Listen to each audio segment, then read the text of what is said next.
Sure. Hello, good morning, good afternoon, and good evening.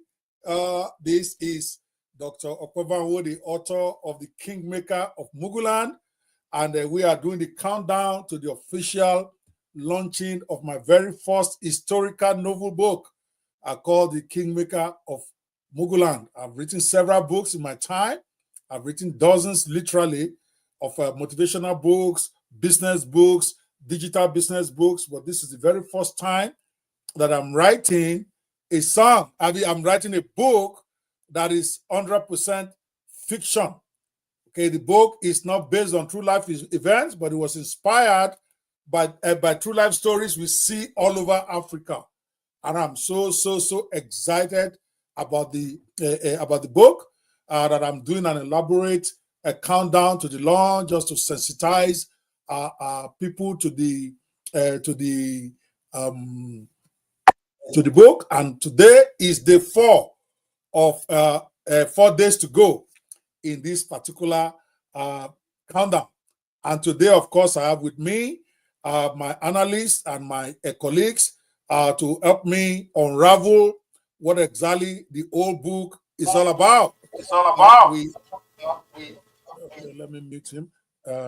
Stephen has some challenges with mine. So where we preview some aspects of this book, and then we have a discussion about it, and then we encourage you as audience back home to also share back with us. So if you are watching this on any of the social media platforms, we are live on so many places. We are live on LinkedIn. We are live on Instagram. Talking of Instagram, I think we need to go live on Instagram right now. Let's see what happens there.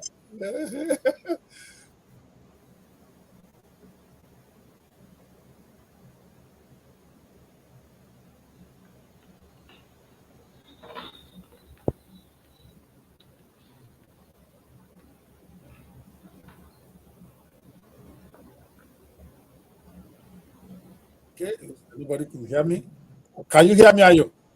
Yeah, I can hear you, sir. Yeah, I'm clear. I can hear you, sir. Can you hear me? Can you hear me now? Yes, sir. Loud and clear, sir. All right, what about now? Can you still hear me? Loud and clear. That's low, sir. That's low. I'm asking, can you still hear me right now? Can you hear me as I'm talking? Yes. Yes, sir. But it's low. No, okay. All right, but now. Yeah, because the problem is I don't know how this works out on Instagram. I guess we still continue to figure it out. I think I'm muted on Instagram now. Can you check and see if I'm? If not, again, we go back to where we were. I thought I fixed the problem, but it looks like I've not fixed it, but it is what it is. I'm sure there's some people somewhere who are hearing us right now. So welcome to day 5, or rather 4 days to go of the Kingmaker of Muguland. For those of you who might not have been aware of what this is all about, I always like to start with a short promo video of what the book is all about. The book is a work of fiction that we have now decided to also dramatize in the YouTube videos. Every chapter of the book we are making into a video just for YouTube, graphic videos for YouTube. We've also decided to create some theme songs more to celebrate the book as a new way of promoting your book when it comes out. So it's a whole package for the Kingmaker of Muguland, which is based. It's a book of a story. It's a what I call historical thriller or historical fiction or whatever you want to call it about our experience generally in Africa. Whereas I have a promo video here that I normally like to play. I hope I can find it. Sometimes once I start to get nervous and then you forget everything you have said you're going to do. So I don't know. But here is the video. What happens when the kingmaker decides he must be king? In Muguland, where power is the ultimate prize, one man's ambition threatens to unravel the fabric of a nation. He's played the game for years, pulling strings behind the scenes. But now, the stakes are higher than ever. As secrets unravel and betrayals surface, the line between right and wrong blurs, and the true cost of power is revealed. In this battle for the soul of Muguland, Alliances will crumble and enemies will rise. Will the Kingmaker's ambition be his downfall? The Kingmaker of Muguland, a political thriller that will keep you on the edge of your seat. Available now. Get your copy today and step into the shadowy world of Muguland. Okay, yes, the book is not yet out. It is going to be out November, at least for the Nigerian audience. It's going to be live on the 17th of November at kingofmuguland.com/launch. You'll be able to join us for the launch or to get the book after that at that same address. We are going to be launching it in a big way on the 7th of November, and you can register right now to be part of that launch on this address, kingmakerofmuguland.com/launch. On that day, we are going to be giving away some copies of the book. We are going to be giving away Muguland caps. We are going to be giving away Muguland t-shirts. And we are going to be giving away Muguland mugs as part of the celebration of my very first historical novel book. And I'm going to be writing plenty of them because I've decided that maybe next year, the whole of next year, I'm committing it to just writing historical novels. Because I realized that I really had a lot of fun writing this one, and it gives me another layer of expression for my political opinions. Everybody knows that I have very strong opinions about politics in Africa generally, and fiction appears to be a safe place for you, for me to express myself. So what we are doing in these 4 days to go is sensitizing you about the book, taking some issues, some characters from the book, discussing them and discussing what they represent for Africa generally. Of course, the book was inspired by true life events, even though it's not about a specific person or country. So the experience actually cuts across the whole of Africa. So some of the characters in the book, we're going to be discussing what do they represent in our political experience? What are we learning from them? What are some of the things we can expect from them when you read the novel? Basically, to give everybody a very, very comprehensive idea about this book. So what is it? So the Kingmaker of Muguland is the explosive saga of a ruthless kingmaker who wants to be king. It's a novel of political intrigue. I keep saying not based on a true story, but inspired by true life events. There's a very big legal difference between the two. And we are using it, that book I'm using to express, or rather to document for history, some of the stuff that we're going through in Africa in a fictional manner. And it's the first book in a series of 10 books that I've written, that I'm writing. I've not written all of it. I think I've written 5 volumes now about Chronicles of Muguland. Okay, Chronicles of Muguland, which is like more or less the story of this mythical country in my brain about what is happening there. So what exactly is Muguland? It is a fictional African country, that has a lot of natural wealth, vibrant culture, but yet is crippled by corruption, by greed, and by the relentless struggle for power by people that has held it hostage to the whims and caprices of our ruthless leaders, most of whom just care about how they're going to loot us dry. So I believe Muguland shall be free of corruption and mismanagement at some point in my lifetime. And by that, I mean many countries in Africa. When you look at Nigeria, you see this happening. You see a semblance of Muguland there. When you look at Kenya, you see semblance of Muguland there. When you look at South Africa, that used to be a very beautiful country with lots of resources, now on its knees due to corruption of its leaders. So you see Muguland applications almost everywhere you look in Africa. And that is what this book is trying to impress upon everybody. So with me tonight, I have Mr. Ayo Bakori, a political commentator, a concert specialist, and of course, a media guy. All of it roll into one. Ayo, welcome to the show tonight. Thank you so much, Dr. Banwo. I'm happy to be here once again. We look forward to another interesting edition towards the launch of the Kingmaker of Muguland. And I appreciate also the audience as we take you through another interesting journey of analyzing this book and seeing how it affects and impacts lives and politics in Africa. Thank you so much for having me. All right, thank you, Ayo. Your views are always valued, and I'm glad that you are making it with us today. Also with me is Mr. Stephen Oyeleye. In fact, his company where he works as a manager, the Video 360 Collective, they actually helped me put a whole new dimension to this book series because they work with me to create videos that is based on this book. Basically, they've translated every chapter of the book into a short video series between 5 and 10 minutes long that is now going to be the bedrock of our Muguland channel, Muguland Nation channel on YouTube.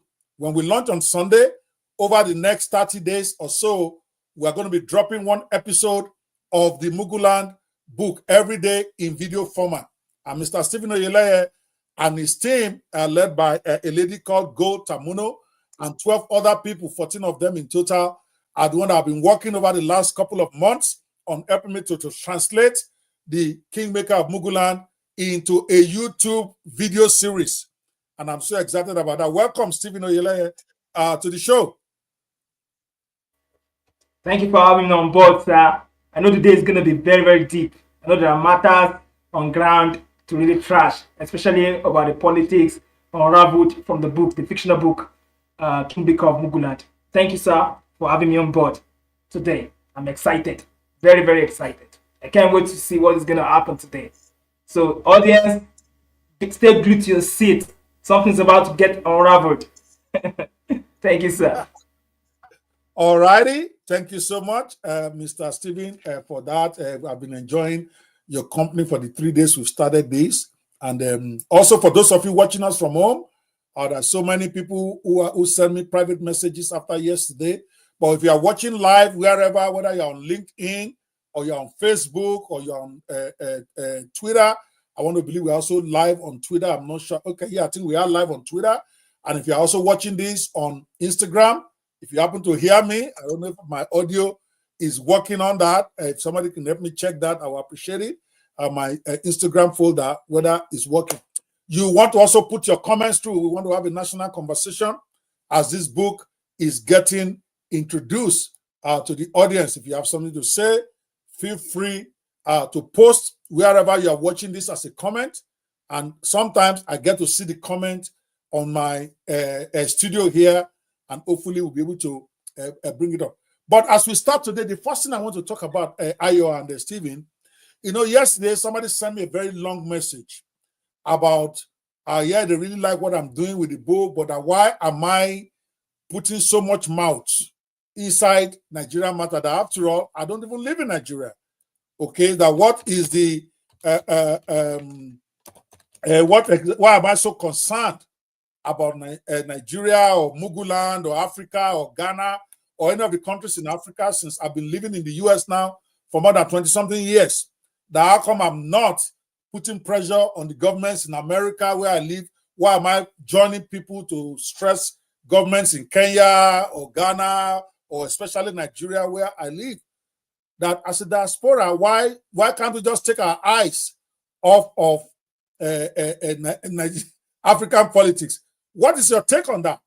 Because we explore this theme bigly in the book, The Kingmaker of Muguland. But what do you think, Ayos, of that phenomenon where we have a lot of diasporans very involved in things like the obedient movement, in the critique movement, and all of that stuff? What do you think? What do you think is driving it? Should they be involved, or should they just mind where they are? Go for it. Well, it's interesting. I don't know why somebody will feel that somebody's views is not relevant in a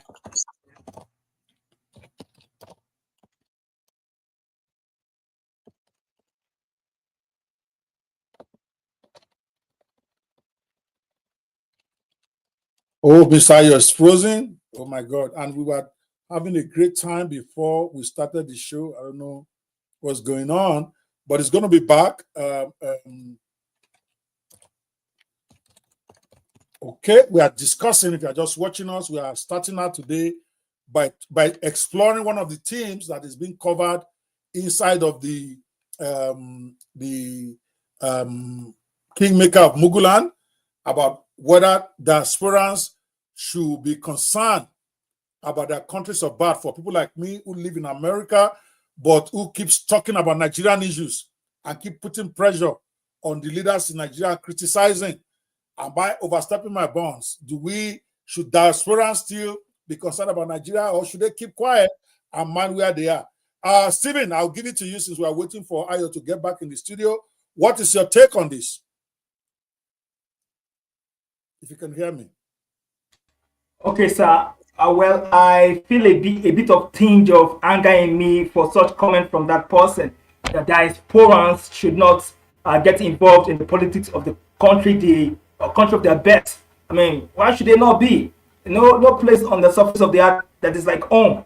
Diasporans, one way or the other, at one point in time, we have to get back to their homes and their voice. Thank God for internet. Whatever they hear as their own opinion about their country from where they are can also reach their country of birth, and their opinion can go a very, very long way. Since we know that Western power, Western forces still have their influence on the politics of most African countries, and most of the diasporans are from they go to the European world, the Western world, to live and have good life there. The European world has been a model for us. So in that way, they should be able to hear their opinion. They know what corruption, what decadence, what economic backwardness has been occurring in their country, and they should not be quiet or comfortable with it. There's mass unemployment of youth. There's kidnapping here and there in most African countries. Many atrocities are going on in the African countries. So if I have a good heart, if I am human, it is humane. It is human nature for me to feel concerned about where I am from. So someone stating that about you, sir, that why should you be putting your mouth in the politics of your country of birth, man, it's out of it.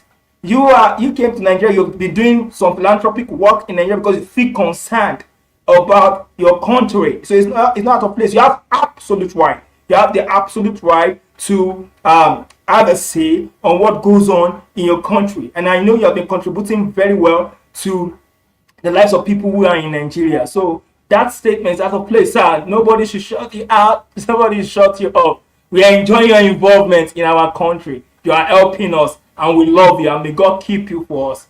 Thank you, sir. Yes, I really don't even feel it so much about me. I'm talking about the way they feel about diasporans generally. You know, every time you argue Nigeria or you get into a fight with some of these guys on Twitter or WhatsApp, the first thing you're going to hear is that you live in America, you want to tell us how to be living in Nigeria. So it's in that context, the whole idea of the diasporans who can't seem to let go of the country that they jackpot from. I mean, Ayo, what do you think? What's your take on all of this? Well, I think personally, I think it's a very sad observation. It's a biased opinion and a biased question for you to tell people that they don't have the right to run commentary on politics, on economics, on social order, wherever in the world. The world has become a global economy. It's an area of globalization. People comment on issues from South Korea to North Korea to Japan to the war in Ukraine to the war in Palestine. So whether you are from wherever does not mean you don't have the right to run commentary on that issue, especially if you are an intellectual and you are well versed in such a topic, whether it be law, be medicine, you understand? Not to talk of where you come from, where you have investments, where you have an heritage, yes, and where you contributed so much of your time, where you have alumni, where you have friends, where you can even be interested in the politics of the country tomorrow. So I see that there a high level of sense of bias and disinformation to feel people do not have a right to comment on issues relating to places of birth or even places of relocation. I don't know where that assumption comes from. I mean, we upload the American election even from Nigeria. Yes, and even though we are not Americans, and then Americans follow the Nigerian election even though they're not Nigerians. So I don't know why we have to come up with such a myopic view, and that is my take on it. Yeah, well, thank you. It's good that you mentioned that. You see, the same people that are saying diasporans should not put mouth in Nigerian stuff They are the ones that are most active. They are the ones that are most active in talking about. I don't know where the echo is coming from. Okay, let me mute IoT for a second. Okay, so they are the ones that are always commenting about American politics. They are the ones that know more about Donald Trump and Kamala more than those of us who are living there, even though many of them have never been to America. At least I'm people like me. Not only was I born and grew up in Nigeria, I have assets there, I have business there, I have staff there. Right now in Nigeria, maybe I have more than 30 staff that work for me in one form or the other. So, but to me, it actually, in all fairness, this dichotomy, it brings up the what I call the dilemma of the diaspora. Because the truth of the matter is that I live where my light works, my roads are good. When I go to work, I know I'm going to get my paycheck if I'm working for somebody, and I know that I cannot employ people and not pay them salary. We pay salaries every week. If you owe somebody 2 weeks' salary, they're going to use police to arrest you. There is nothing to discuss. Okay? When I wake up in the morning, I put on my light. Light comes on as long as I'm paying my bills. So really, I'm living the good life. All my children are here. Most of my family is here. Really, I shouldn't even be concerned about Nigeria. That's the truth. But I can't stop not being concerned. And I think that is the dilemma most of us face. We've been managed to escape, call it those of us who are able to jackpot. Although in my own time, it's not called jackpot. It was not even called anything. Nobody really wants to come here 20-something years ago when I came. It was not this bad.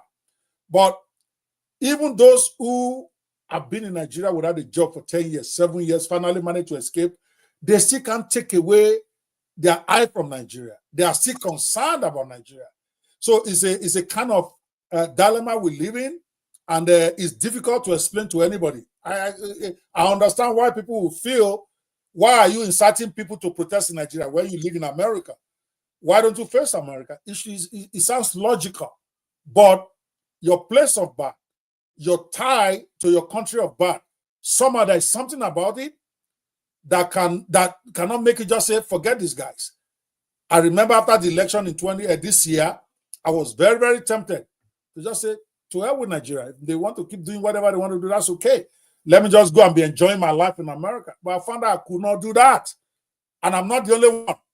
Most of the diasporas, that is the problem we are facing. Even when we are not gaining anything from Nigeria, somehow we can't take our eyes off. And that's why we are here.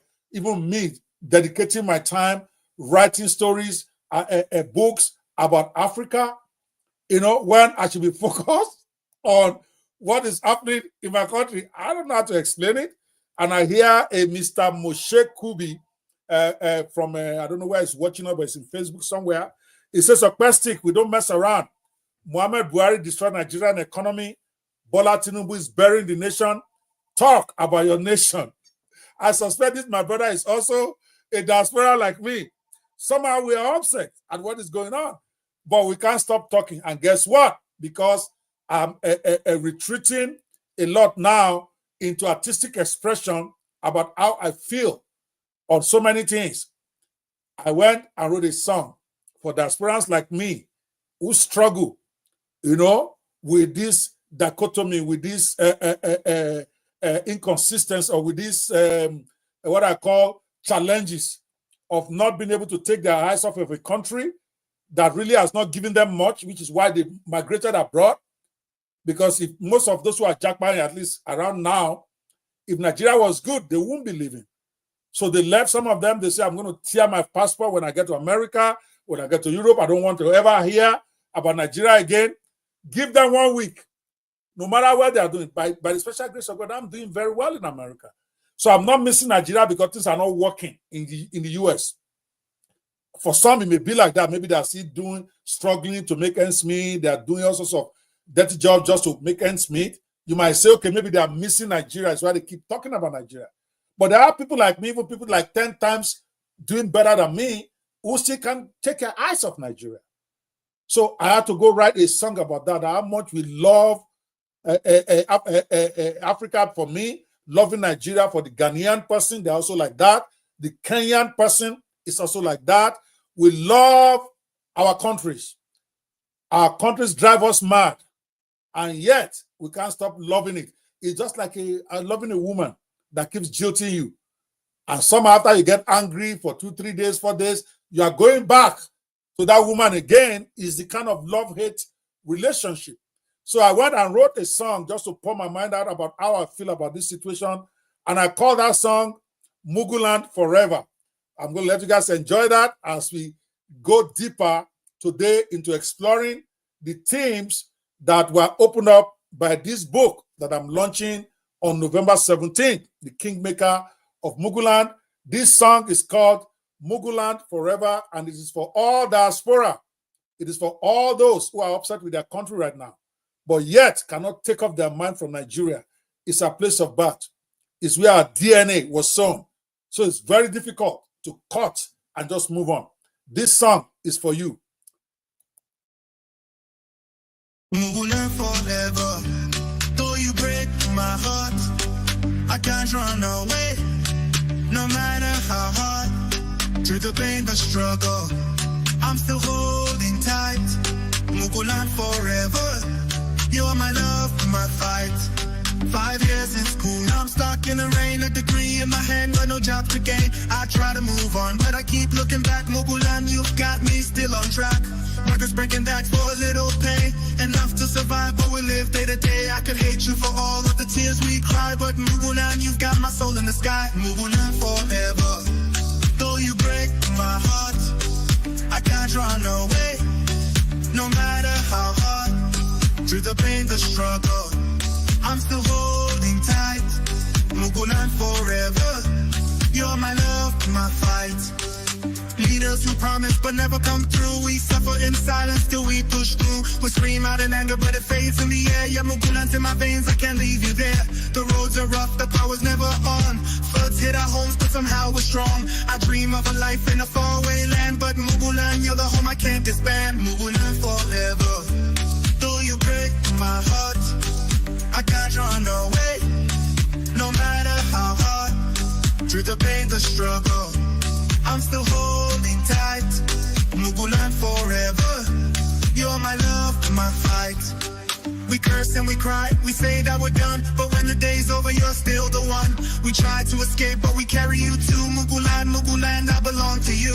Your rivers, your skies, your streets full of pain. Somehow they call me back again. I love you, I hate you, I can't walk away. Muguland, you own my heart every day. Muguland forever. Though you break my heart, I can't run away. No matter how hard, through the pain, the struggle, I'm still holding tight. Muguland forever.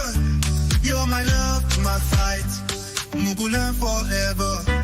Though you break my heart, I can't run away. No matter how hard, through the pain, the struggle, I'm still holding tight. Muguland forever. You're my love, my fight.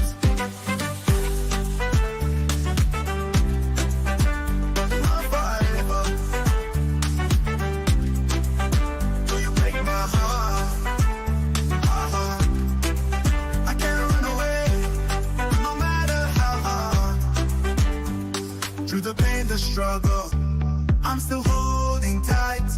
Muguland forever. You're my love, my fight.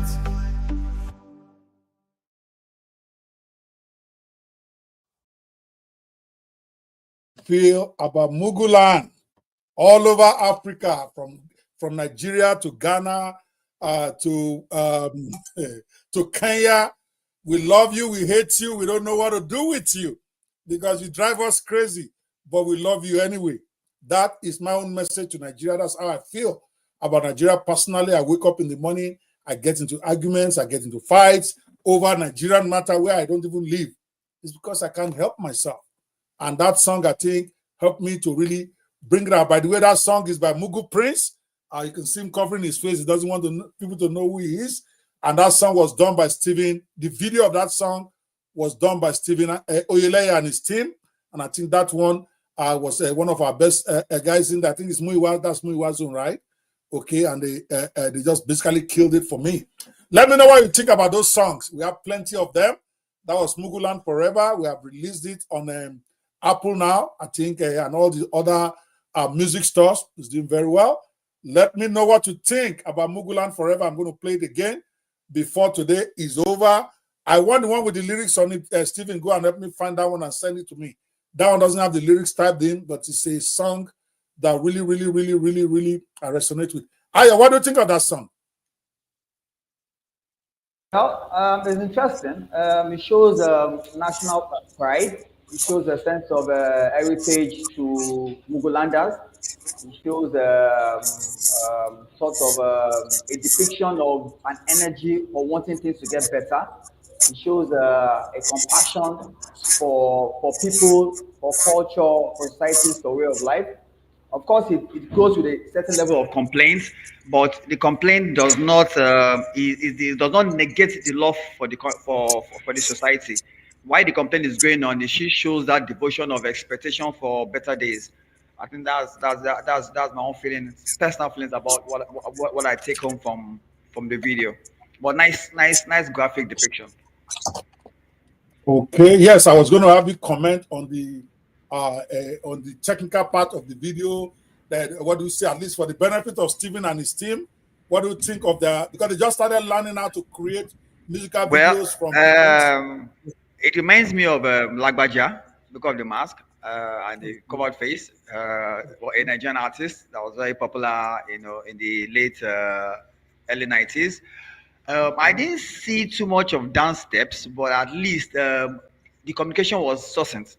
I think they passed the message. I think the depiction of the societies in Mugulands, the decay and the expectations of the people was well illustrated in graphics.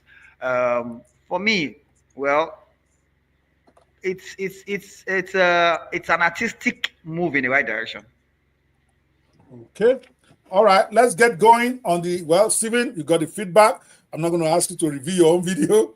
Go talk to your team, and hopefully we get better in making this a really grand thing where we can speak our mind in music, we can speak our mind in videos, and we can speak our mind in true books.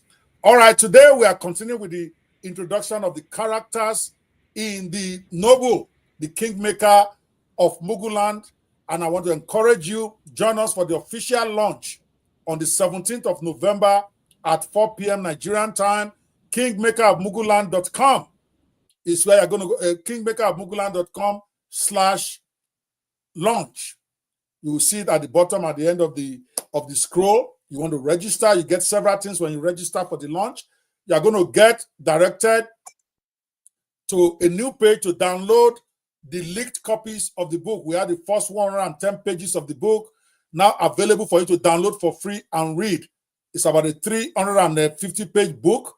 About a third of it has been released out there for you to download and read for yourself about what exactly is this book all about. The Kingmaker of Muguland.com/leaked. You can also get the book directly there, or you register for the launch first, so that you can lock down your seat. Immediately after you register, you'll be directed to another page for you to download the free 110 pages, first 110 pages of the book. So please go to kingmakerofmuguland.com/launch. Today we continue introducing the characters in the book. And I think today we want to start with the pastor's angle when it comes to politics in Africa, because that's a very big thing. Africa is a place where we take everything we saw by prayers, where pastors, once election is coming up, pastors start to give prophecies, with most of them really just talking with nothing coming out of it, but a few actually calling it and the thing being as they called it. So today, because that's a theme, one of the themes I also explored, there's so many sub-themes in this, my first novel. I also explored those themes where pastors get involved in politics, pastors prophesy, and then the aftermath of it, getting attacked by the powers that be, and all of that stuff. So one of the characters that represent the church or pastor perspective to election in the book is one pastor, Ezekiel Asoromatase. Now, this man, this Asoromatase guy is one of those pastors that when he prophesies, it comes true. Yeah, you might be saying, why did he pick the one that always prophesied the truth? After all, most of them don't prophesy well. Well, I'm a pastor at the end of the day. I may not carry the title. I have to be on the side of the church. Yeah, it's my book. I wrote it. So I have to favor. I'm not going to come out here and just be attacking church for attacking sake, even though we are going to break it down today. So one of the guys there's so many pastors in that area of the book, a lot of them getting it wrong. I talked about that. But there's this one lone voice out of all the cacophony of pastors. I actually call that chapter Cacophony from Heaven, cacophony of voices from heaven, where pastors were just talking a lot of crap. Some of them make no sense. But there was this guy in there that professor, every time he speaks, everybody sits still. And then he said something about the election. And then that triggered a whole new stuff, like about 4 or 5 chapters on that. You need to get the book to read it. But let us introduce Pastor Ezekiel Asoromatashe, courtesy of Video 360 Collective, for about 30 seconds to introduce the guy. Then we're going to discuss matters arising about him. Pastor Ezekiel Asoromatashe is a compelling figure in the Kingmaker of Muguland, known for his reputation as a prophetic voice with an extraordinary ability to predict the future. His influence peaks during the tense period leading up to Chief Bisola Elenian's presidency, where his foreboding prophecies stir the nation. Pastor Asoromatashe's public warning specifically forecasts severe economic hardships and a sharp decline in national stability if Elenian assumes office. In a dramatic live interview on the show The Prophetic Hour, he predicts that within a year of Elenian's presidency, the value of the Mugra currency will collapse by 90%, the price of petrol will skyrocket, and food costs will quadruple. His dire warnings paint a bleak picture, suggesting that Mugalanders may eventually yearn for the relative stability of previous regimes. Despite receiving backlash from Elenian's supporters, who accuse him of inciting panic and promoting discord, Pastor Asoromatashe stands resolute, insisting that his message is a divine warning rather than a curse on the nation. His unwavering commitment to delivering these warnings highlights his belief in his divine mission, even as he becomes a target of public and political criticism. This steadfastness solidifies his image as a spiritual figure, undeterred by social and political pressures. All right, that is an intro of Pastor Asoromatashe, and in the book, when he gave his prophecies, he was attacked by the ruling party in Muguland, which is Agodongo People's Party. I don't know where I got those names from. The Agodongo People's Party, they started attacking him, and then later in the book, some of his prophecies started to come true, and then that triggered a whole new thing when he got interviewed, and then he said something that shocked the nation. I'm not going to talk about that. You have to get the book to be able to get that. But let's break him down, because each of the characters that I put in that book, they are supposed to represent certain parts of what we see in Africa that is common to us, so that is a common thread in our political experience. Because in the same thing in Kenya, same thing in Ghana, more so in Nigeria, where you have pastors always prognosing into political affairs, always having something to say.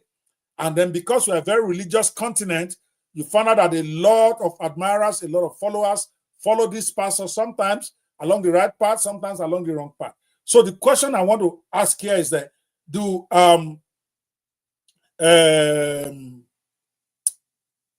let's look at this one first. In other words, do spiritual figures like Pastor Asoromatashe in the Kingmaker of Muguland book offer a genuine moral guidance, or do they sometimes just talk to exploit the faith to gain political clout and patronage? What do you think? Are they like a necessary evil to offer moral guidance, or necessary good? Let me not say necessary evil, necessary good to offer moral guidance, or do they sometimes exploit the faith of our people to get clout and patronage? Over to you. I'll let Ayo, you want to weigh in first? Let's go. Okay, so from a personal point of view, this pastoral preaching trend in Africa has become more like a syndrome. Although we have different versions of the pastoral preaching from different areas of Africa. Some are teachers, some are preachers, some are educators. But when it comes to moral guidance, which is supposed to be the core of the Christian faith, of religion generally, I am of their opinion that when pastors dissect away from their original calling and mandate and start getting involved in political issues, it sort of compromises the level of respect that the fellowship has for them. For example, when a pastor decides to contest for an election, which is by rights, is personal rights, he's sort of taking a personal view over a religious view. Most pastors discuss politics from an economic or social perspective, and then they try to cap it into prophecy. There's difference between divine prophecy and speaking intellectualism. You can discuss social order, you can discuss economics, you can discuss philosophy without necessarily saying that this is a calling or this is a prophecy from God or prophecy from wherever it came from. Now, it's not in my opinion to judge whether the prophecies are real or not, but it's in my own opinion to be able to decipher when I'm listening to moral guidance and when I'm listening to a personal political opinion of an individual. So when you discuss as a pastor, I always like them to distinguish them and say, I'm discussing this from a personal point of view. I'm not discussing this as sitting or standing on the podium. I'm preaching. We need to understand when a pastor gives a personal opinion from when a pastor actually gives a preaching or a teaching. There's a difference between when people say, I feel, I think, I know, I believe, I heard, I read, but most times when pastor talks, even as people, we just assume that this was prophetic. Some of them are just giving you their personal opinion on economics, which you have the right to do. As far as you not say God told me or I heard from God, I will assume that he's giving me his personal views on what the economic analysis of the country might be. Maybe he's inspired by the spirit, I don't know. But I always like to see them, to listen carefully well to what preempts the statements, to understand whether this statement is a revelation or is a personal opinion or is a intellectual opinion. Most pastors too are lawyers, they are scientists, they are professors from their own educational background. So I just like to make a distinction between what All right. what pastors are. That's an interesting point right there. But the problem is most African pastors, at least the ones I have seen, and I don't know that I don't listen to too many now. I just pick a few that I want to listen to because I just don't want to put myself in a situation where I'm having to criticize what another man of God says. But I noticed that virtually all of them, when they are speaking, they will say, this morning I woke up and God told me. Because many of them already know that if they are saying this, my personal opinion, people really don't listen to that, especially in a religious crazy continent like Africa and a place like Nigeria, where we have the biggest churches, the biggest gathering of Christians. We have churches everywhere. We are basically addicted to religion rather than the godly life, which is two different things. So these pastors know that what makes people take them serious is when they say God told me. Or how many pastors have you seen that will say, oh, I'm not saying God told me, oh, and I did not hear from God, oh, that this is just my opinion. How many do you know? Even though I agree with you, they should be able to separate.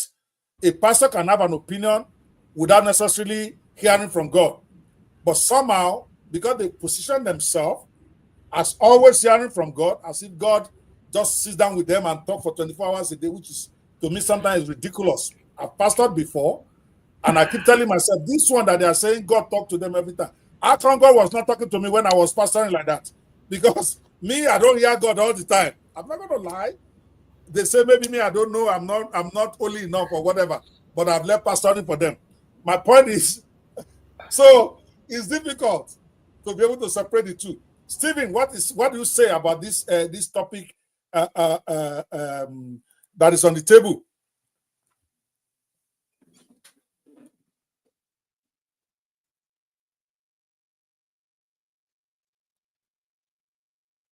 Stephen, we cannot hear you. You have to unmute to talk. We cannot hear you. I don't know if he's still there. He appears frozen. Okay, well, I guess we just continue our conversation. So anyway, to me, Ayo, you are very correct. I wish they will, most of our pastors will learn to distinguish for us. So that way, we are at liberty to be able to even argue with them. When a man says, God told me, okay, you can't argue with that unless you want to then come out and say, God did not tell the person. You cannot criticize what he said. You cannot go against what he said. Because basically, you are now saying he lied. So to me, that is kind of blackmail they use. I call it intellectual blackmail. Because when a man starts us and says, God told me, then discussion over. You cannot say, well, I don't agree. If somebody said Trump is the one that's going to win, and or somebody said Kamala is the one that's going to win, and I believe that Trump is the one that will win, for instance. When a man says and say God told him, if I were to go out and say, no, I don't agree with you, they made it sound like I'm disagreeing with God. So your answer. But in this book, we have something like that where almost every pastor that spoke, some of them went on TV, they spoke about one particular candidate that is going to win. And then this particular one that is that I highlighted today, Pastor Soromata said, no, got up and said, if you guys do this, this is what is going to happen in your country. This is what God said. That there's going to be famine. Your currency is going to lose value by 90%. Your prices of foodstuff is going to triple or quadruple and all of that. And you see, when you get the book, how the story developed. Because when some of those stuff started happening, another consequential thing happened, which might be different from what you think you know from your country. Remember, it's a novel. So a lot of dramatic liberty was taken in presenting it so that all the issues can be had. If you are watching us at home and you have some comments about this to say of what Ayo just said or what I said, please share your opinion with us. We want to have a conversation. Put your comments in whatever place you are watching this. Hopefully, we are going to be able to see it in the studio. I think some of the comments filter through. Let me see on my own personal page. I know I'm live on my Facebook page. Let me see if I have some comments going on there that we can put as part of this discussion. So if you are watching this from anywhere, please make sure you put your comments out there. Let's see what you got to say. Okay. All right. So let's explore this a little bit further, Ayo. I like your take on this. So I think a lot of pastors are good orators, but not good communicators. It is always very interesting when we go into the word that people say it is written in a chapter, it is written in a verse. So you are more like you are quoting what exists. This is not a personal opinion. Say it is written in chapter 7 of verse 8 of Chronicles of the Kings. Then you are talking about an historical account that happened that was documented in the Bible. Then you're telling people about it. Then you want to digress and explain to them how this thing impacts their moral life and gives a guidance. That's a different issue entirely. When you tell me that based on certain inferences that you feel, normally I don't argue with people's feelings. If you tell me you think, I think it's a personal thought. If you tell me you believe, I don't know, you're supposed to your personal belief. If you tell me you know as a matter of fact, or you tell me that you heard from God, then you are stating a fact that you feel can be refuted, then it can be subjected to empiricism. You say, okay, is this fact real or is it not real? I just feel pastors just need to really focus a lot on that core principle tags they are given. And if they want to digress from it, they should make it clear. But even more so, we as people of followers and people of fellowship, as you rightly said, what do we expect to hear from these pastors? We expect to hear about miracles. We expect to hear about issues of faith. We expect to hear about prophecies. So we go to church most times to listen to these things as if that is the major intent of us worshiping God. And so when we don't hear it, the pastors will become popular. So as I say, the pastors are feeding us what we want to hear so that we will feel more comfortable in being part of the congregation. If not, if you assess a lot of pastors for what they said in the past, for prophecy that did not come true, if that was the basis of assessing them for their performance, most of them will not be on the podium today. But that's not the basis of assessment. We are very forgetful about what a lot of people said. But if, for example, as the pastor in the Muguland said, yes, and this was a man that felt he had a divine calling and was able to give predictions that Muguland witnessed even after the elections in Muguland. And people appreciate him for that. And I understand that if he makes a prophecy tomorrow, people will also listen. But I can tell you that even with these prophecies, these are also some of the economic analysis that were made by some intellectuals that based on the trend of where the country is going to and what has happened before in Muguland, that this particular um, king that is coming in right now, you understand, might not be able to do much about the economic situation of Muguland or might even make it worse based on what they've seen. So we have an analytic perspective saying the same thing as a prophecy. So it's very difficult to actually, find the balance in between what is prophetic and what is analytic.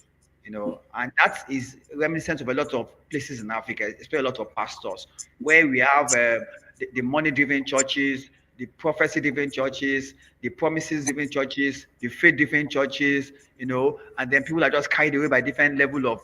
It's as if Christendom or religion has become more dramatic than more pragmatic. And that's the word. That's interesting. Stephen, can you hear us now? We're trying to get you to weigh in, but it looks like we can't hear you. Can you try to? Yes, I can hear you absolutely. And I have an opinion on this particular talk here. I'm really boiling within me about pastors not being allowed to have their air their opinion about the politics of their country. Politics affects everybody, affect both pastors, imam, those who believe in God and those who don't believe in God. Now, according to that book, Kingmaker of Muguland, that book, I believe, has majority of its populace as religious worshippers, those who are religious adherents. All right. So even there will be any population of those who don't believe in God, atheists, it will be minimal, perhaps less than 1%. So it's a very religiously predominant country. So in that way, we will say they believe in God. And there is the reality of God. God does exist. And God is interested in the politics of the nations of the world he created. And now we all know that the politics of our country is our own 100% responsibility. God is involved, but if we don't play our part, then nothing is going to happen. We can call God from today till eternity. If we don't play our own part, the situation of the country will still remain the way it is. So if some people, God has placed them in a position that they can see the future, they can see into who wants to be the candidacy of the president of the country, and based on the precedence of what their lifestyle is, their life, they are in right standing with God, everything they have been saying have been proven true. So because that man in that book, Asoromatase, that name is a Yoruba name. It means a man who says something and it is the way he said it. So if that man has been saying something and it comes to pass, then it should be worth listening to. So he should have a say on the politics of the country. He should know who should be approved and who should not be approved. But now, eventually, that book makes us to understand or to realize that everything he has said came to pass. So we must respect their opinion. Though majority, according to what Mr. Bakari said, majority of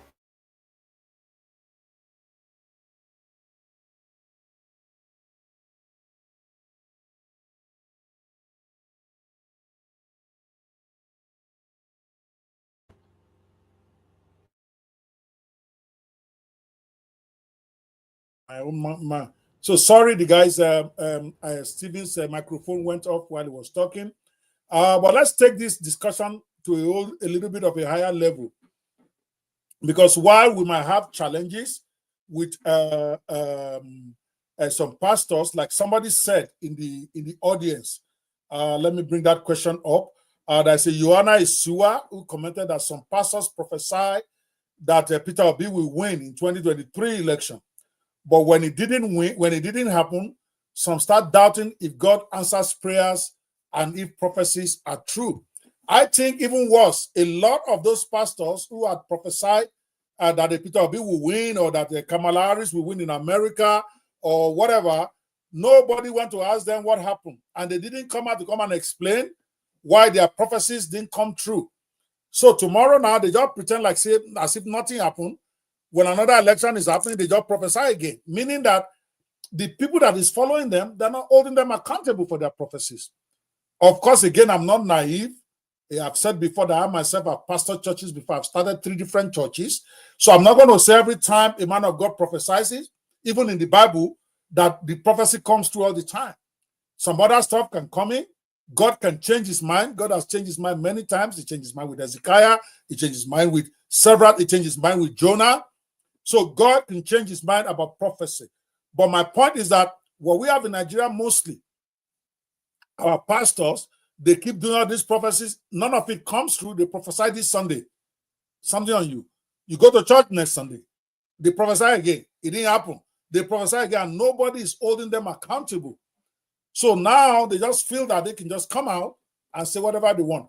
But the question I want us to, that's recognizing what Joanna said in his comment on Facebook, and he also said something else, that pastors must seriously be careful before using the Lord said and it didn't come to pass, because it's making some people to lose faith in God. What do you think about that? What do you think about that comment, Mr. Ayo? Then we'll go back to Stephen if his microphone is set now. Go ahead. Well, I personally don't think faith is hinged on what people say. As you rightly said, being a pastor is offering moral guidance. If you go to church assuming that what your pastor says is what strengthens your faith, then I think you are really heavily challenged. Yes, and maybe you are not on the right religious path. Yes, and then maybe it discourages you from attending that parish or from following that pastor. I understand that, but I don't see why a failed prophecy, if it was a prophecy in the first place, will make you lose your faith or your belief. I mean, your faith is not hinged on what a pastor is prophesying in the first place. It's hinged on the word of God. You know, and there's a big difference. You go there to listen to the word of God. A prophecy is something, is a revelation between God and his appointed shepherd to the people to communicate a particular situation or scenario. It has nothing to do with your relationship with your God or what is in the word or your level of understanding the word or your level of strength of your faith. And I don't know why some pastors always try to use this as a tool, sadly enough. You cannot use politics or affinity to like one candidate or the other as a tool. I don't really also understand why most of the prophecies occur during election period. When there are no elections, the prophecies are quite reduced. When elections come up, I see a lot of attention-seeking behavior with a lot of people that say they are men of God. And this is a phenomenon that is ravaging Africa. You understand? And most of them are not like as Ramata say, that has been sustained in his prophecies and also standing against the rebellion against him because of what he's saying. Yeah, so most people are going to bend their knees once the government is saying, what are you saying there? What are you doing? We are going to close your churches. We are going to sanction you. Or I mean, it's not consequential. There's no correlation between what they are preaching and then what is really happening. Yes, and until they find a bottom line, then you can start seeing meaning. And then, but let most of them stop setting bad precedents for those coming in future, or let them start giving pastoralism a very negative aura in public. All right, we're going to come back because and unpack this a little bit more before we go to the main character of the book, because we're going to be introducing Chief Bisola Eleniyan today as we cross into the 1 hour mark. But that's where we're going to base a lot of our discussion today. For those just watching us, going on here, we are now to my book, my first official novel called The Kingmaker of Muguland. It's an epic saga about a kingmaker who must be king, a kingmaker who decided that he wanted to be king and all the consequential things that happen. It's a political thriller, and I'm very excited about it because it's my very first novel after having written so many books, literally over 100 of them, believe it or not, motivational Christian digital business books. This is my first political novel, and I'm pretty excited about it. So that's what this countdown is about. Before we continue, I'm going to play another promotional video about this book. This is the book right here. We are launching it officially on Sunday, 4 p.m. Nigerian time. It's an amazing book.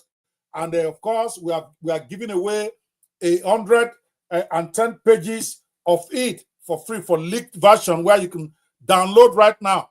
Because if you go to this website, the Kingmaker of Muguland /launch, when you enter your information to attend the official launching on Sunday, November 7th, you'll be directed to another page for you to download a free copy of the first 100 of this book, actually first 115 pages, so that you can read what this book is all about and then be ready to see whether this is something you want to get when we launch it on the 17th of November. This is this coming Sunday. In about 3 days' time, we are going to be launching this. So before we continue, I just want to play another intro video that explains what this book is all about so that you can get an idea what we are discussing. So what we do is we are bringing out characters in the book and we are analyzing what they represent in the African political experience and in our individual experiences in our country.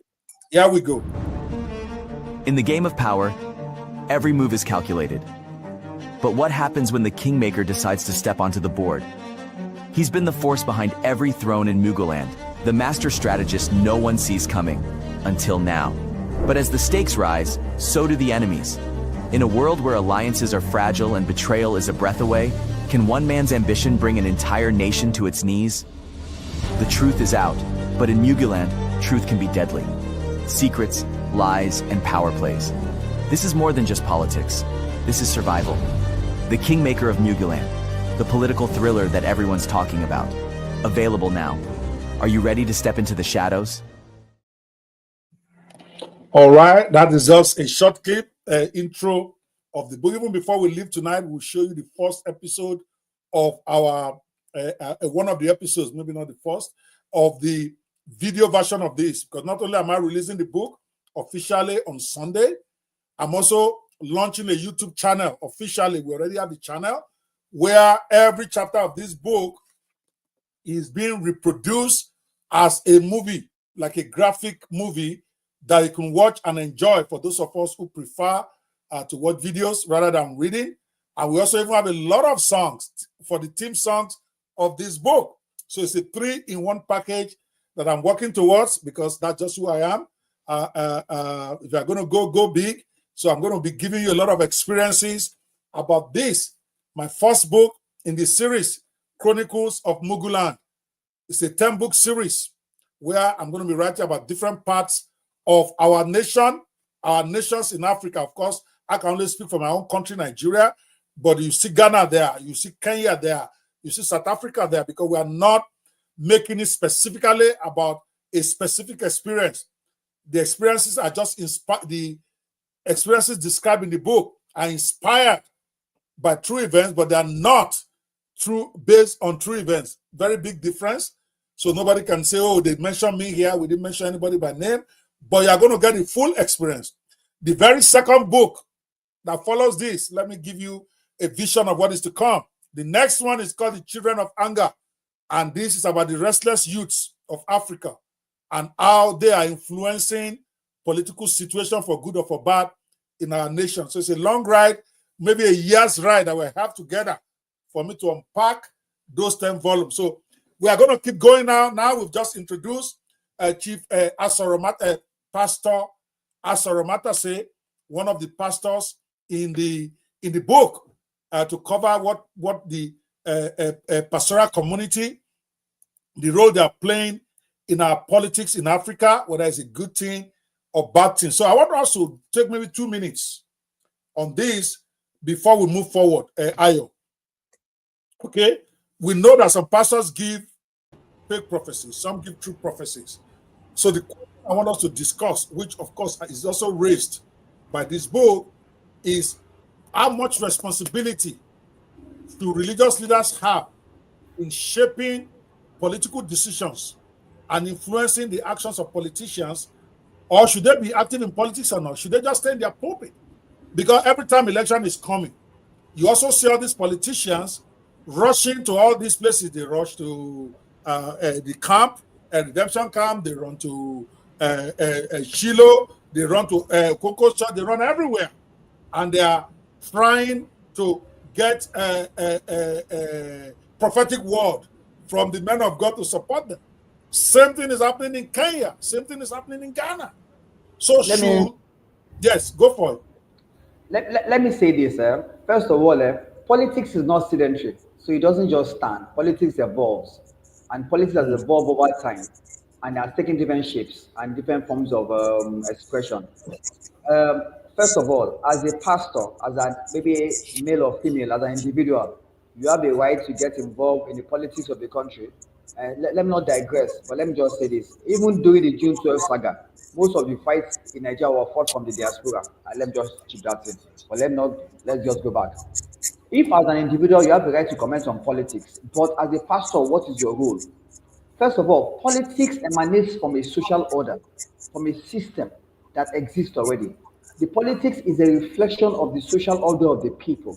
Social order is guided by morals and ethics. The pastor's role is to make sure that the social order is guided by moral and ethics that bring about responsible individuals that want to either contest in governance or want to be contested for.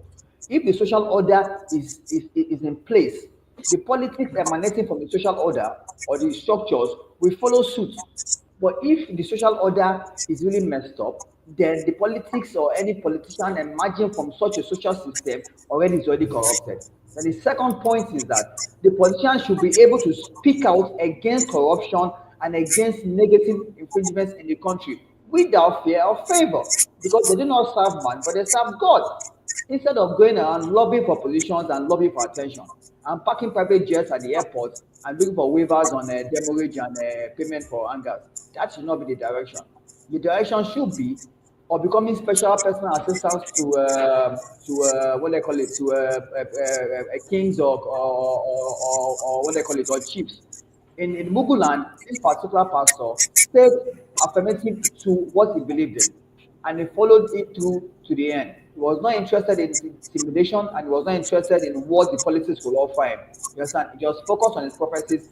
That was a role model. That is very difficult to find today. So if any pastor wants to be responsible in helping the politics of the day, he should start by creating a positive social order amongst his people, giving them an ethical and moral guidance to become better people in society. And secondly, should be ready to speak out against social ills of so-called leaders. That for me is basically it. Nice. That's a powerful way to put it. Because we're a very spiritual country, and it's something that we cannot do with. It's a question of finding the balance. Pastor Asoromata said in the book, actually faced a lot of tribulation for his prophecy, and then you want to get the book to see what happened, because somewhere along the line, the Agodongo People's Party had to go after him. They had to send some of their own pastors out there to try to counterbalance what he was saying, making a mess of the whole pastoral intervention in our politics. So, guys, you need to get this book to see that part as it plays out. And it's a discussion I think we should be having on a national basis on this. Mr. Stephen, are you still there? I don't want it to be like I forgot about you, but we are not hearing you. Do you still have anything to say, or you're good? Before we yes. All right, sir. Mr. Bakari had said a lot. Like I said earlier on, everybody has opinion in the politics of the country. No one is left out. Pastor, Imam, you have a say. And whatever is inside you, that's what you're going to contribute to whatever affects you in the country. So if I'm a pastor right now and God speaks to me about everything that happens around me, that's the way I'm going to approach the situation in my country. So if God tells me something, that this is what's going to happen, and I've tested it over the years that it is so, then of course I will have the confidence to say it to the public. So it's different from some pastors that are just looking for popularity out of the blues. So Pastor Soromatashe, the man who speaks, and it is the way he has said it. And I love what he said earlier on. Sometimes God may change his mind. Yes, God may change his mind. He may have an opinion. He may show something today, and tomorrow, perhaps to his own best knowledge, may just have to change that thing. That does not mean that the prophecy that has been once said is incorrect. You just have to have that mind. And if a pastor states a prophecy and it doesn't come to pass, I should ask this question: is it that he's saying it wrongly, or is it that God changes his mind? Should it affect my faith as a faith adherent myself? So a pastor should have opinion in the politics of the country. The question that is on the screen right now is, should they be more active in politics or not? I would rather say they should participate and not be active. They should participate in the politics of their country, but not per se active. They can say one thing, and that word will hold strong for long. Wait, and they just hold on, yes. Stephen. What's the difference between participate and involvement? I'm confused. Okay, sir. Well, I think involvement may require they being very, very active. They are just up and down about everything about. But participation is, they should be able to exercise their franchise. When it's time for them to vote, they should be able to vote. When it's time for them to say one thing or the other that they see or they perceive as wrong about the politics of their country, they should be able to say something. If God tells them anything, they should be able to say it too. Nobody should guard them. Nobody should silence them. They have the right to talk about it, as long as what they're saying is positive. They are not causing division. They are not trying to blackmail anybody. We know what is blackmail and we know what is prophecy. So it's only someone who is not mature in the things of religion that will be timing or misinterpreting whatever a man of God says. We know those who are real and we know those who are not real. We know those who say it and it is so, and we should believe that. So that is just my opinion, sir.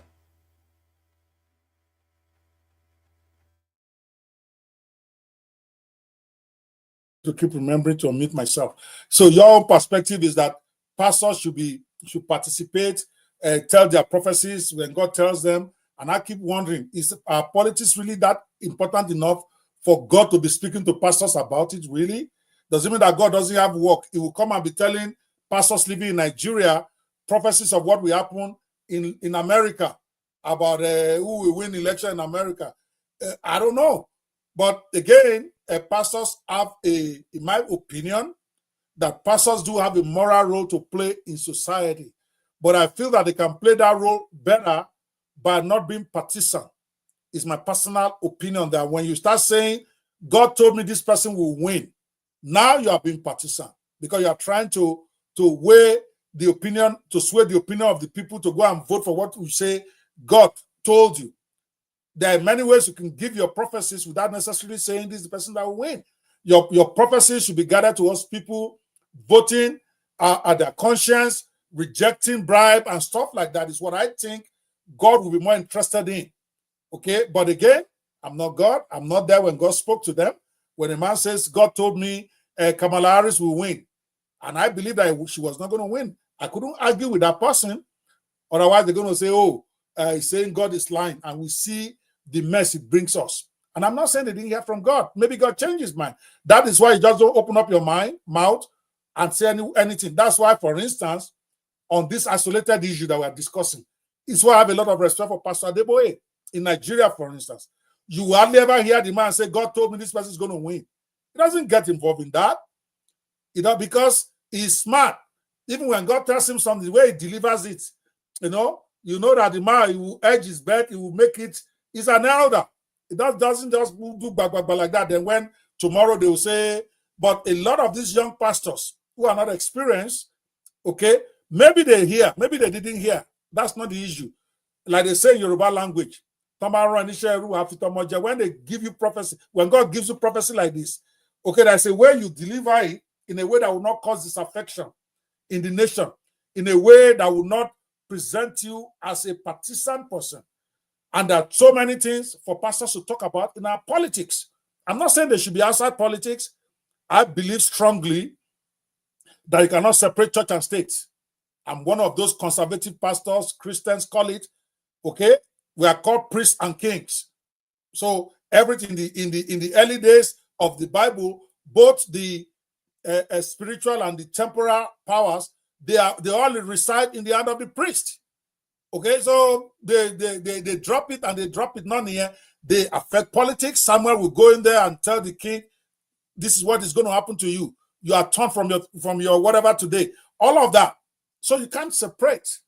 But the way we are now, our political system decided to separate them, which I think is wrong. But now that we've separated them, our pastors need to be more reticent.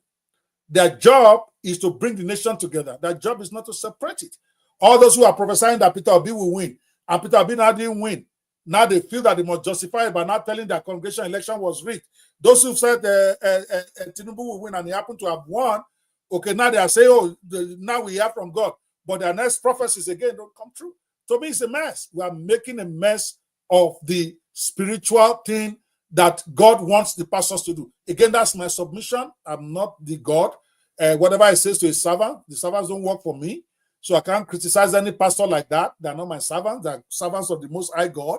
But God will judge, the one that said God spoke when God did not speak. Okay? So for me, that's the way I see.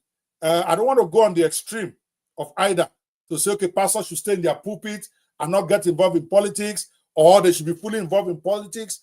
I feel that they should know their role and play it well. It's what I think. But time is fast spent. We now need to bring in the big kahuna himself, the lead character in the book itself.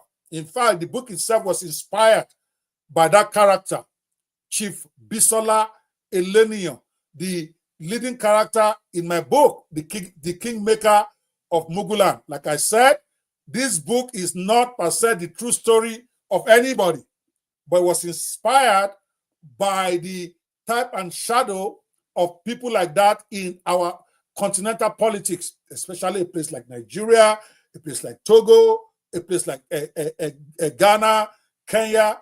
You know, this Chief Elenion, okay, we're gonna play a short video. I think we have a 30-second video to introduce him. He was a dominant character in the whole series. We introduce him, and then we have several questions that Ayo and Stephen, my colleagues here tonight, are going to help me unpack as we wind down towards the official launch of the Kingmaker of Muguland. If you have not yet registered to be at that launch, you're already missing. You want to go here right now and go and register to be at the official launch on Sunday, 4 p.m. Nigerian time. Several things are going to happen once you register here. You will be redirected to another page to download 112 pages of this book that we have released as a leaked chapter, because a couple of people during my editing, they made it available to some of their friends and they were sharing it. So I decided that particular 112 pages, I'm going to release it to the entire public. So go and download it. It will give you an idea what this book is all about. You can read it up.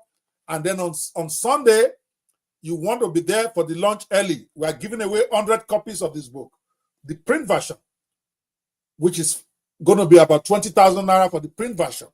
Okay, you're going to be 100 people are going to get it for free. In addition, we're giving away free caps, and we're giving away free t-shirts, as well as free mugs. Not digital mugs, not digital caps, physical ones that will be delivered to you as part of my official celebration of my very first novel. I'm so excited about it.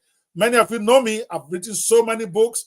You don't see me launch them. I don't launch books normally. I just go through the normal way that we launch books on the internet without any fanfare. There's a place you go and you just go sell your books there. But this one, I'm so excited about it. I really, really want as many Africans as possible to go with me in this new direction of telling the African experience in the form of historical fiction. That way I can let loose a lot of stuff in my head. I can take dramatic liberties with some of the historical facts. That way we can have fun while we are also learning about some of the issues. But right now, we need to bring in, because we have 4 more days. Tomorrow, we are going to be talking about something totally different. Today, we want to bring in the big kahuna himself, the lead character in this book, at least this book 1. Book 2 is a whole different lead character that was there, the children of anger. That's book 2 of this book. But this one right here, okay, the lead character there is Chief Bisola Elenion. I'm going to introduce him with a short video, and then we take some questions and some issues about him. I know I have an intro video for him here somewhere. Where is it? Okay, there we go. Meet Chief Bisola Elenion, the formidable political strategist of Muguland. Rising from modest beginnings, Chief Bisola is no ordinary figure. He's the ultimate kingmaker, a man who wields power with ruthless precision. Ambition fuels his every move, propelling him beyond simple political maneuvering. In his climb to the top, Chief Bisola stops at nothing Bribery, intimidation, even assassination are just tools in his relentless pursuit of dominance. With unmatched cunning and a rare ability to manipulate both allies and foes, Chief Bisola's journey from obscurity to Muguland's political elite is a tale of power, ambition and survival. His sights are set on one ultimate prize, the presidency of Muguland. Join us as we dive into the world of Chief Bisola Elenium, a world where loyalty is rare, ambition is fierce, and only the strong survive. Yeah, that is Chief Bisola Elenium. Before we start unpacking questions about him, see, this character represents the typical godfather in Africa that who decides that he's going to go take power for himself. And typically, all opposition came at him and all of that. But at the end of the day, by hook, crook, or real voting, this Chief Bisola Elenium actually then got what happened to him in the book. Okay, so let's talk about him a little bit. I even have a special song. Of course, there is no way we're going to do this book in video, and we are not going to have some amazing. In fact, we have more than 4 that is centered around the events of the book, the elections, and co. I'm going to place a one. The first one of them we have in the series. But let's first go into the man. We're going to come back and show some of these videos as we discuss. So, Ayo and Stephen, both of you have had the pleasure of getting the advanced copy of this book, and you've read it. So, what is your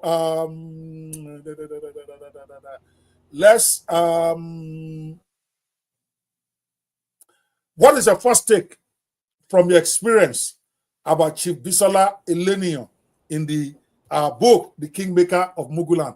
Who does it remind you of in Africa? You can take your pick all over Africa, whichever one you want. And what do they represent in African politics? Then, Stephen, we'll also hear from you on your first take before we go to the specific questions. What do they represent in African politics? Go for it. Thank you, Doctor. For me personally, after reviewing the book, I saw a sense of personification of certain traits that can be found in a lot of African leaders. First of all, the ruthless pursuit of power. Second of all, the mysticism surrounding the background of most of our leaders. Third of all, the treachery in the political system, godfatherism, money politics, tribal influences, and a whole lot of that. Then also a lot of controversies about their background, educational background, social background, and then also a lot of struggles against dictatorship and democratic institutions. There are so many African leaders that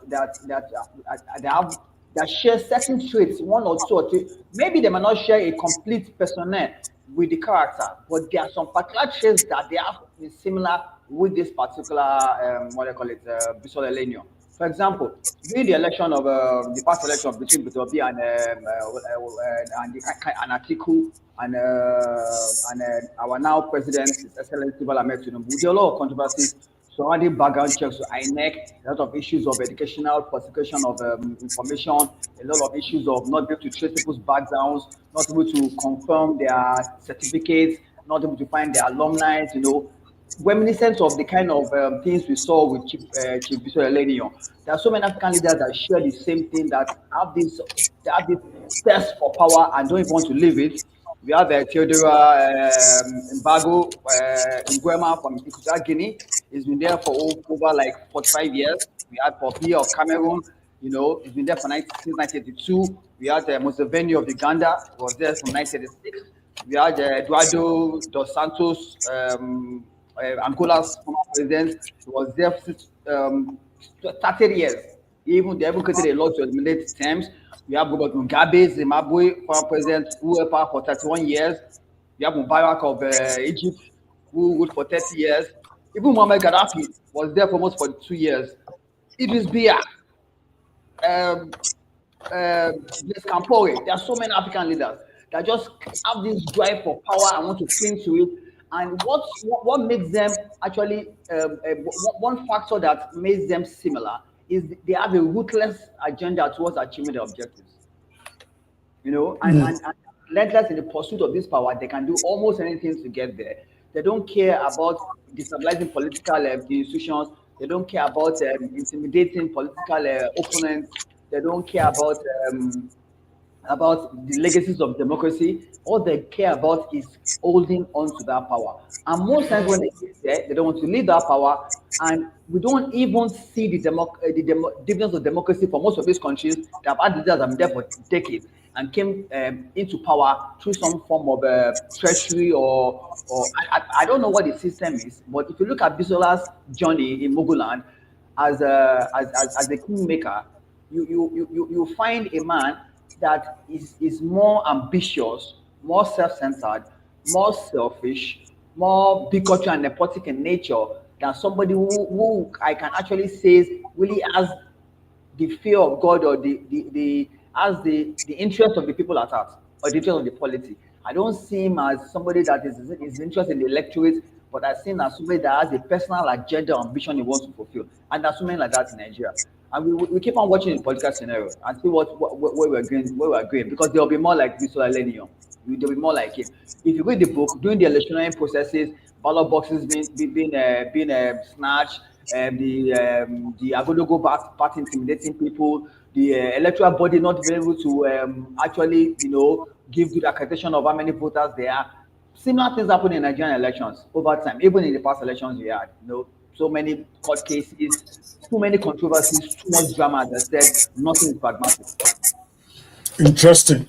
All right, but again, Chipeleni in that book, though, there are some chapters where we see him actually helping a lot of people, paying school fees for people, getting them.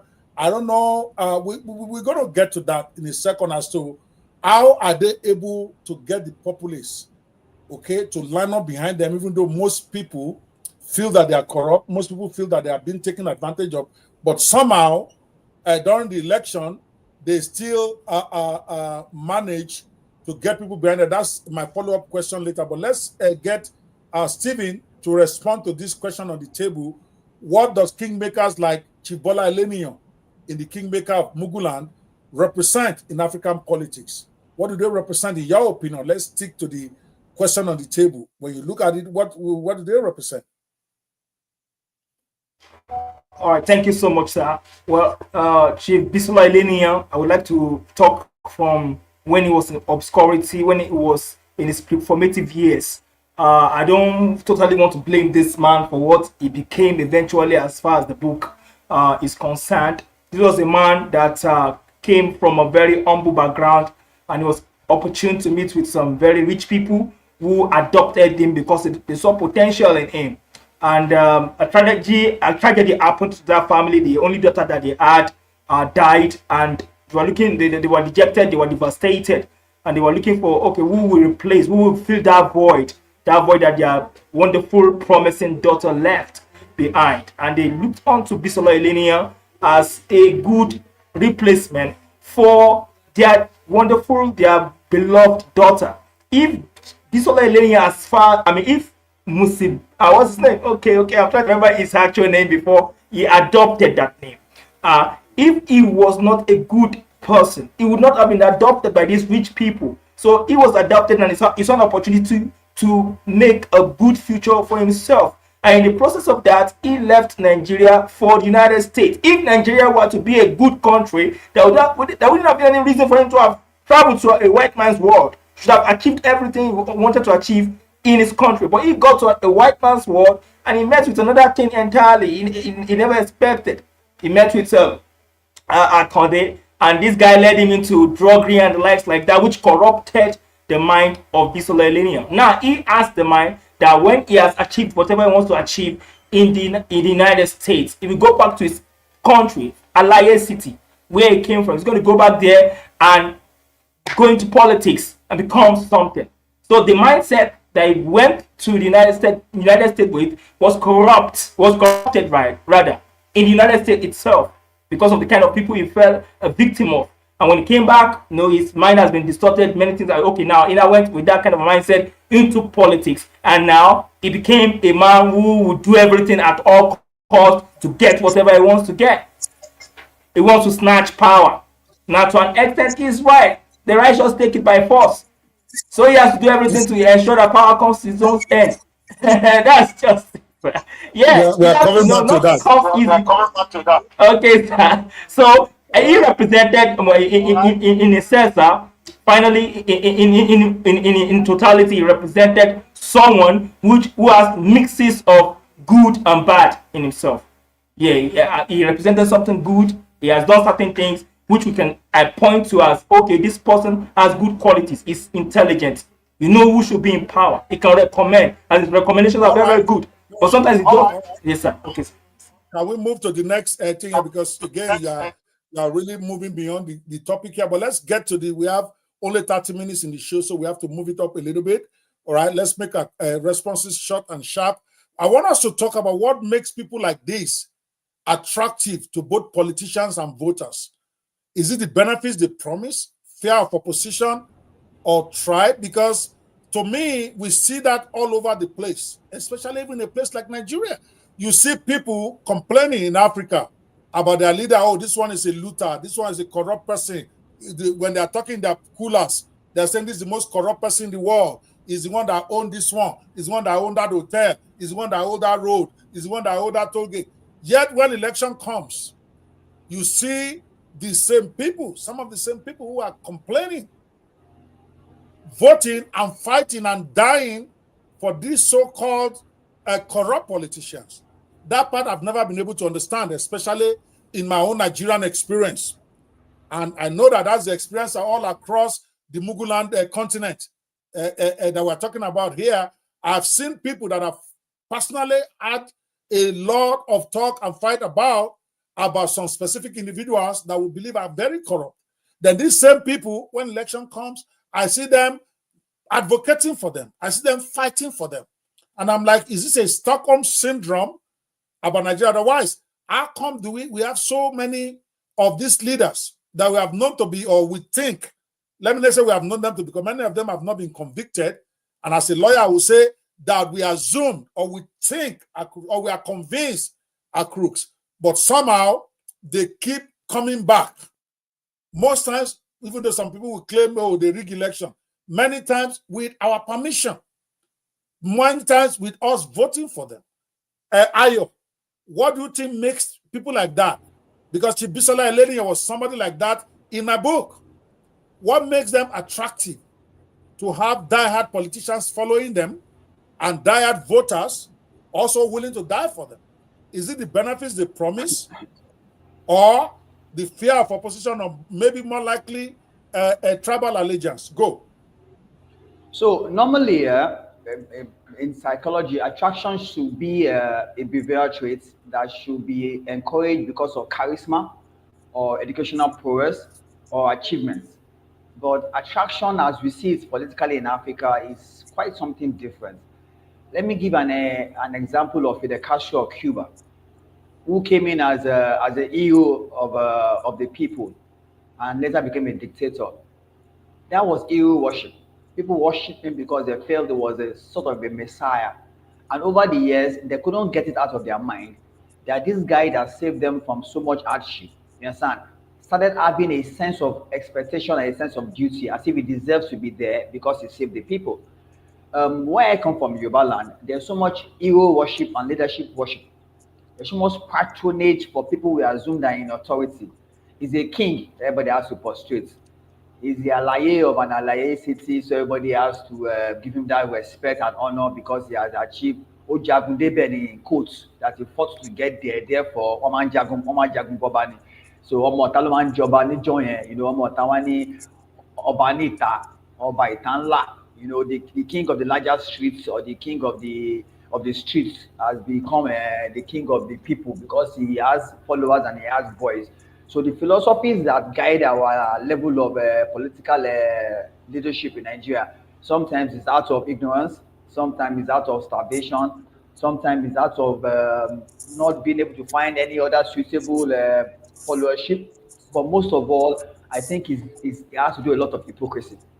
There's a lot of hypocrisy. There's a structural, there's a maladaptive structural syndrome in the country. The old social order is so broken down that we just fall into a bandwagon approach. When everybody just faces right, everybody faces right. You don't even know the reason why you're facing right. It's so bad in Africa that you cannot come out publicly and criticize a leader in a popular area without almost being lynched. They don't want to know the reason for your criticism.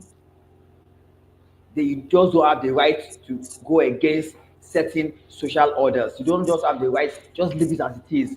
He's our man, he's there, let him be. Those kind of things are things that sustain this corrupt practices that has killed the infrastructure of democracy, that has killed the social order.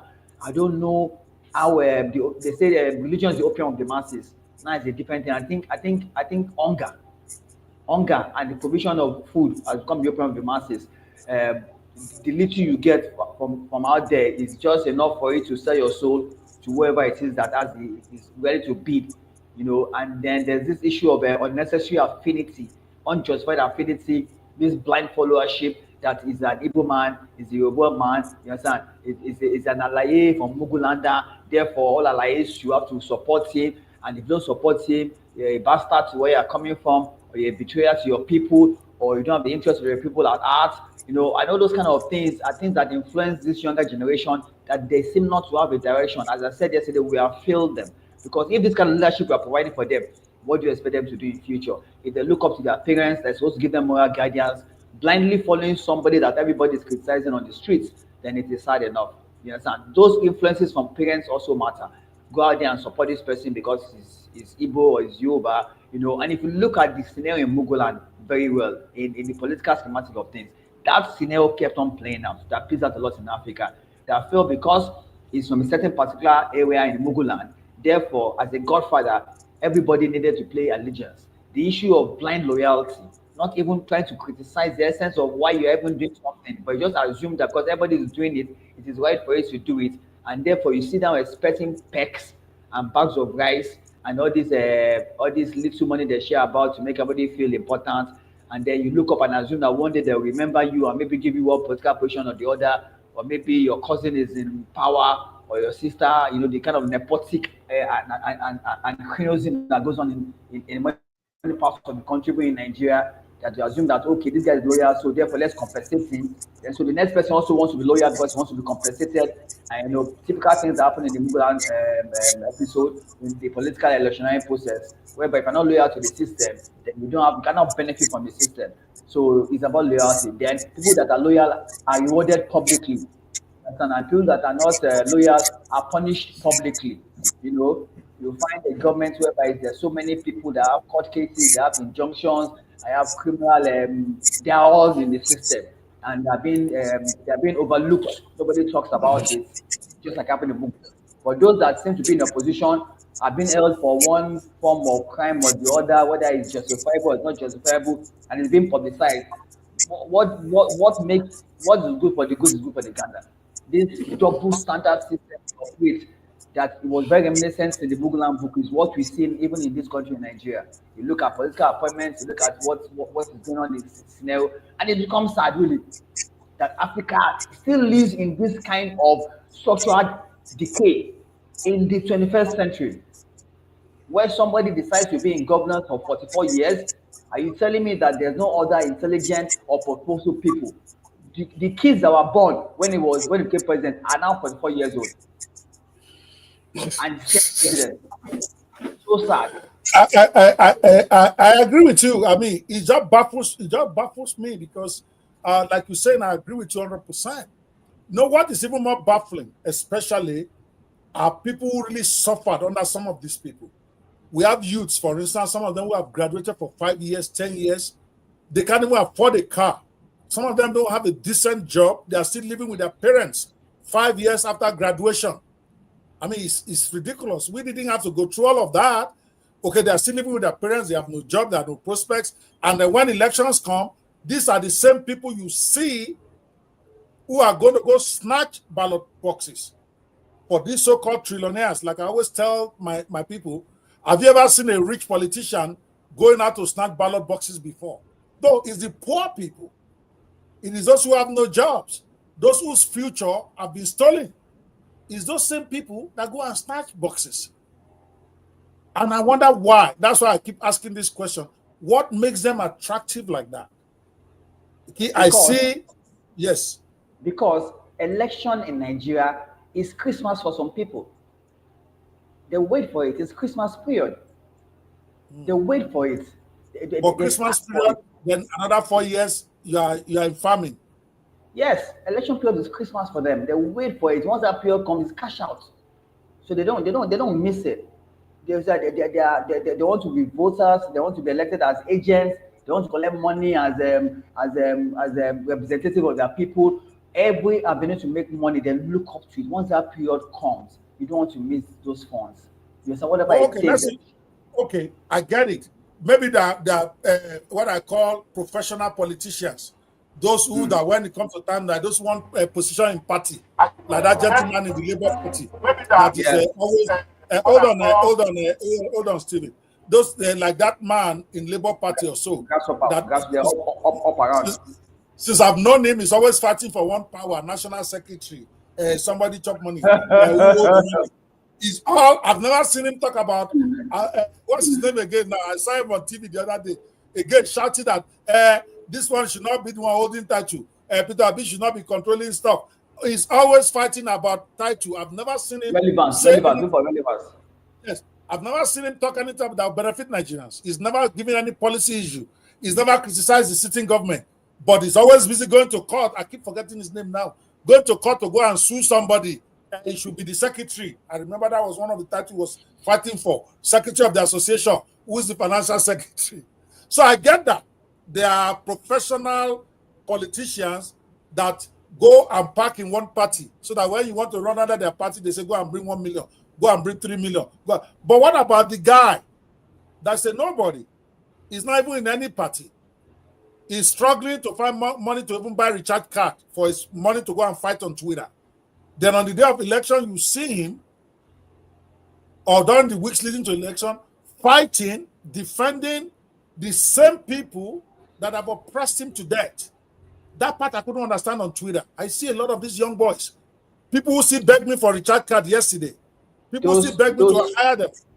Dr. Those are hired hands. Those are hired hands. Those are people, as I said, it's Christmas for them. It's cashing. At that period of time, a lot of money is circulating around. No, I'm not cashing anything. If you're ready to act, you get something in your pocket. It's cash up for them. Let me tell you, I've seldom let it not be just me and you. Let's see. But let me finish this. I've seldom seen when an hungry man has energy to go and fight. Trust me, there's a motive behind his movement to go out there. Somebody is feeding, detecting the pipe and playing some music in his ears, and it's money politics. I see. Stephen, do you have a take on this? Why do we see? Because I see people suffering. Yes, go ahead. Well, absolutely, sir. It's quite baffling. I know it's really, really unthinkable to see someone who is suffering under the leadership of people who are oppressing, looting, and stealing their future, and yet they still vote for them. Like Mr. Bakari said, the election period is like Christmas time for them. They cash out, they get money, but it's not. That cannot be used to generalize for the majority of those who are suffering under these people, under this cabal. They know that even if they cast their votes, it will not count at the end of the day. So let them just cash out. Some may not even collect this money and they will even vote and their vote will not count. Another most strong reason why these people still maintain power is because there's no worthy candidate to substitute them. We have good people in the community who can do far better than those who are in power. But are they coming out? Are they vying for any political position? Everyone of them is shying away from the political position. They are just saying, politics is a dirty game, and there's nobody to replace these people. So they will keep continuing to be in there, and it will seem like these people who are being suffering. Yes, sir. Sorry to cut you, but we do have some of the what is it called? So let me hold you here. Some of the people who are good came out, at least in the Nigerian election of this 2024. Same thing in Kenya. But let's talk about the Nigeria that I know. Okay? Are you going to say Peter Obi is not a good person? No, let's break it down. In many of the states, in Ogun State, the gentleman that was trying to run under the banner of a Labour Party is also a great person. Okay? He's a chartered accountant, extremely efficient, but they didn't even submit his paper, even though he won the nomination. They did their internal politics. So, but they don't allow them to get in there because there is always rigging, which is what we keep talking about, even when the good man comes out. So maybe from what you are saying, people know that the vote is not going to count. So they are saying, whatever I can collect now, let me just collect. Is that what you are saying? Go ahead, Stephen. Yeah, so they just cash out during election time. Okay, these good people came out. Did they do their own on the ground works very well? Did they consult? Did they go to north, south, and wherever they ought to go to ensure that they're able to get this seat at the end of the day? Did they make consultation to those who are big people, political leaders and elders in different towns to go meet them and speak their mind, make their manifestos, open to them? This is what we have in mind. We are going to do this, we are going to do that. They didn't do all this. They are just on social media trying to campaign, and so social media does not get anywhere. So those who understand this politics, though they have good intentions, but the bad they have is much more than that good. They know the game. But these good people we are talking about, they didn't play the game very well. Peter Obi, yeah, if he's there, I believe he's going to do better. But the point is that did he do his game very well? Did he make consultations? Did he make consultation with someone like Obasanjo? Did he go to the north and meet with those big wigs there? So that at the end of the day, it will get to his end. It's just relying on most youths who don't even have permanent voters card. All they are just doing is just ranting on the social media. Are you saying, Stephen, are you saying that this man, now because we are getting into the picture, just hold on a second, please. So are you saying that people like Peter Obi lost because they didn't go and do consultation? You are saying there is no incident of rigging, no ballot snatching, beavers failing. There's so many things that did not make those who could make an impact win. It's not just, I'm not saying he shouldn't consult. I'm not saying he should not do political coalition, but seriously, you want to say there is no incident. There is no election we've done in Nigeria. I don't know about Ghana. I don't know about Kenya. I don't know about many of the other countries where ballot snatching and election rigging is not a major part of it. And that is what I'm talking about. But we need to segue out of this. But before we do that, I have a song that I've done to celebrate or to commemorate, not to celebrate because it's a bad thing, commemorate ballot snatching, how we do election in Muguland, which is more like the way we do it in many parts of Africa. And I really, really like that rap song because it's just every time I listen to it, I feel charged up to get angry, get mad. Is this what my nation has become? Is this what Africa has become? That song is called Snatch It, Grab It, and Run. That is the title of the song because that is what we see a lot. I hope I can find it. Did I upload it? Oh my God. Yes, I found it. Snatch, grab, and run, which is one of the things we see a lot in African elections that also allow some of these guys that we feel are bad, that we really don't want, some of them getting back into power. It's what I think. Again, it's my opinion. Let's enjoy the song, then we'll come back to this. Snatch it, grab it, and run. Balance on the streets, yeah, we having fun. Snatch it, grab it, and run. Power in Muguland, that's how it's done. Snatch it, grab it, and run. Votes in the shadows, the game's begun. Snatch it, grab it, and run. The people's choice, man, that's over and done. Election day, but the streets look wild. Thugs in the booth and they're running wild. Politcval's crew, they ain't got no chance. Disenfranchised while the goons advance. Balance in their pockets, stolen in the night. Supporters silent, beaten on sight. Votes disappear like a magic trick. Lawyers on standby playing politics. KG law lawyers twisting every law, turning technicality into wins in law. Electoral commission can't do a thing, incompetent, they lost their swing. The courts they nod, shake hands and smile, while Muguland bleeds for miles and miles. Snatch it, grab it and run, balance on the streets, yeah, we having fun. Snatch it, grab it and run, power in Muguland, that's how it's done. Snatch it, grab it and run, votes in the shadows, the game's begun. Snatch it, grab it and run, the people's choice, man, that's over and done. They came with muscle, forcing the game, Paul Igwe's name, erased in shame. Disenfranchised, they can't speak up. Thugs with weapons tell them to hush up. The mandate stolen, but they still cheer. Fake leaders rise while the truth's unclear. Cagey lawyers smile in the courts. Power fought with lies of all sorts. The system's broken, justice a ghost. Power-hungry leaders do the most. Grabbing ballots, they call it war. Democracy's lost, no open door. Votes rigged with every dirty hand. Welcome to Muguland's promised land. Snatch it, grab it and run. Balance on the streets, yeah, we having fun. Snatch it, grab it and run. Power in Muguland, that's how it's done.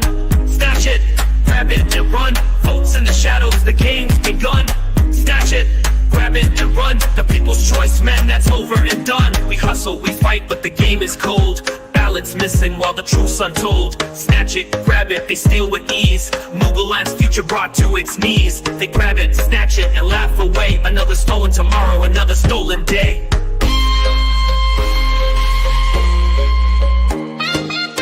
Snatch it, grab it and run. Balance on the streets, yeah, we having fun. Snatch it, grab it and run. Power in Muguland, that's how it's done. Snatch it, grab it and run. Votes in the shadows, the game's begun.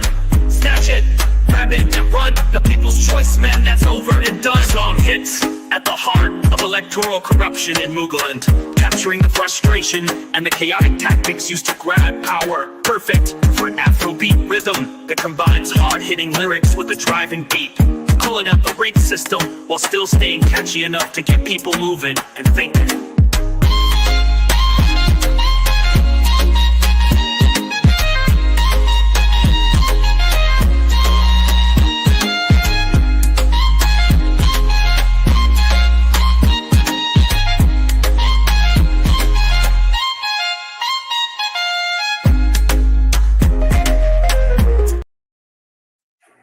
Well, that's my own special song to lock down the incident of snatching and ballot slashing in Nigeria, Ghana, everywhere all over Africa.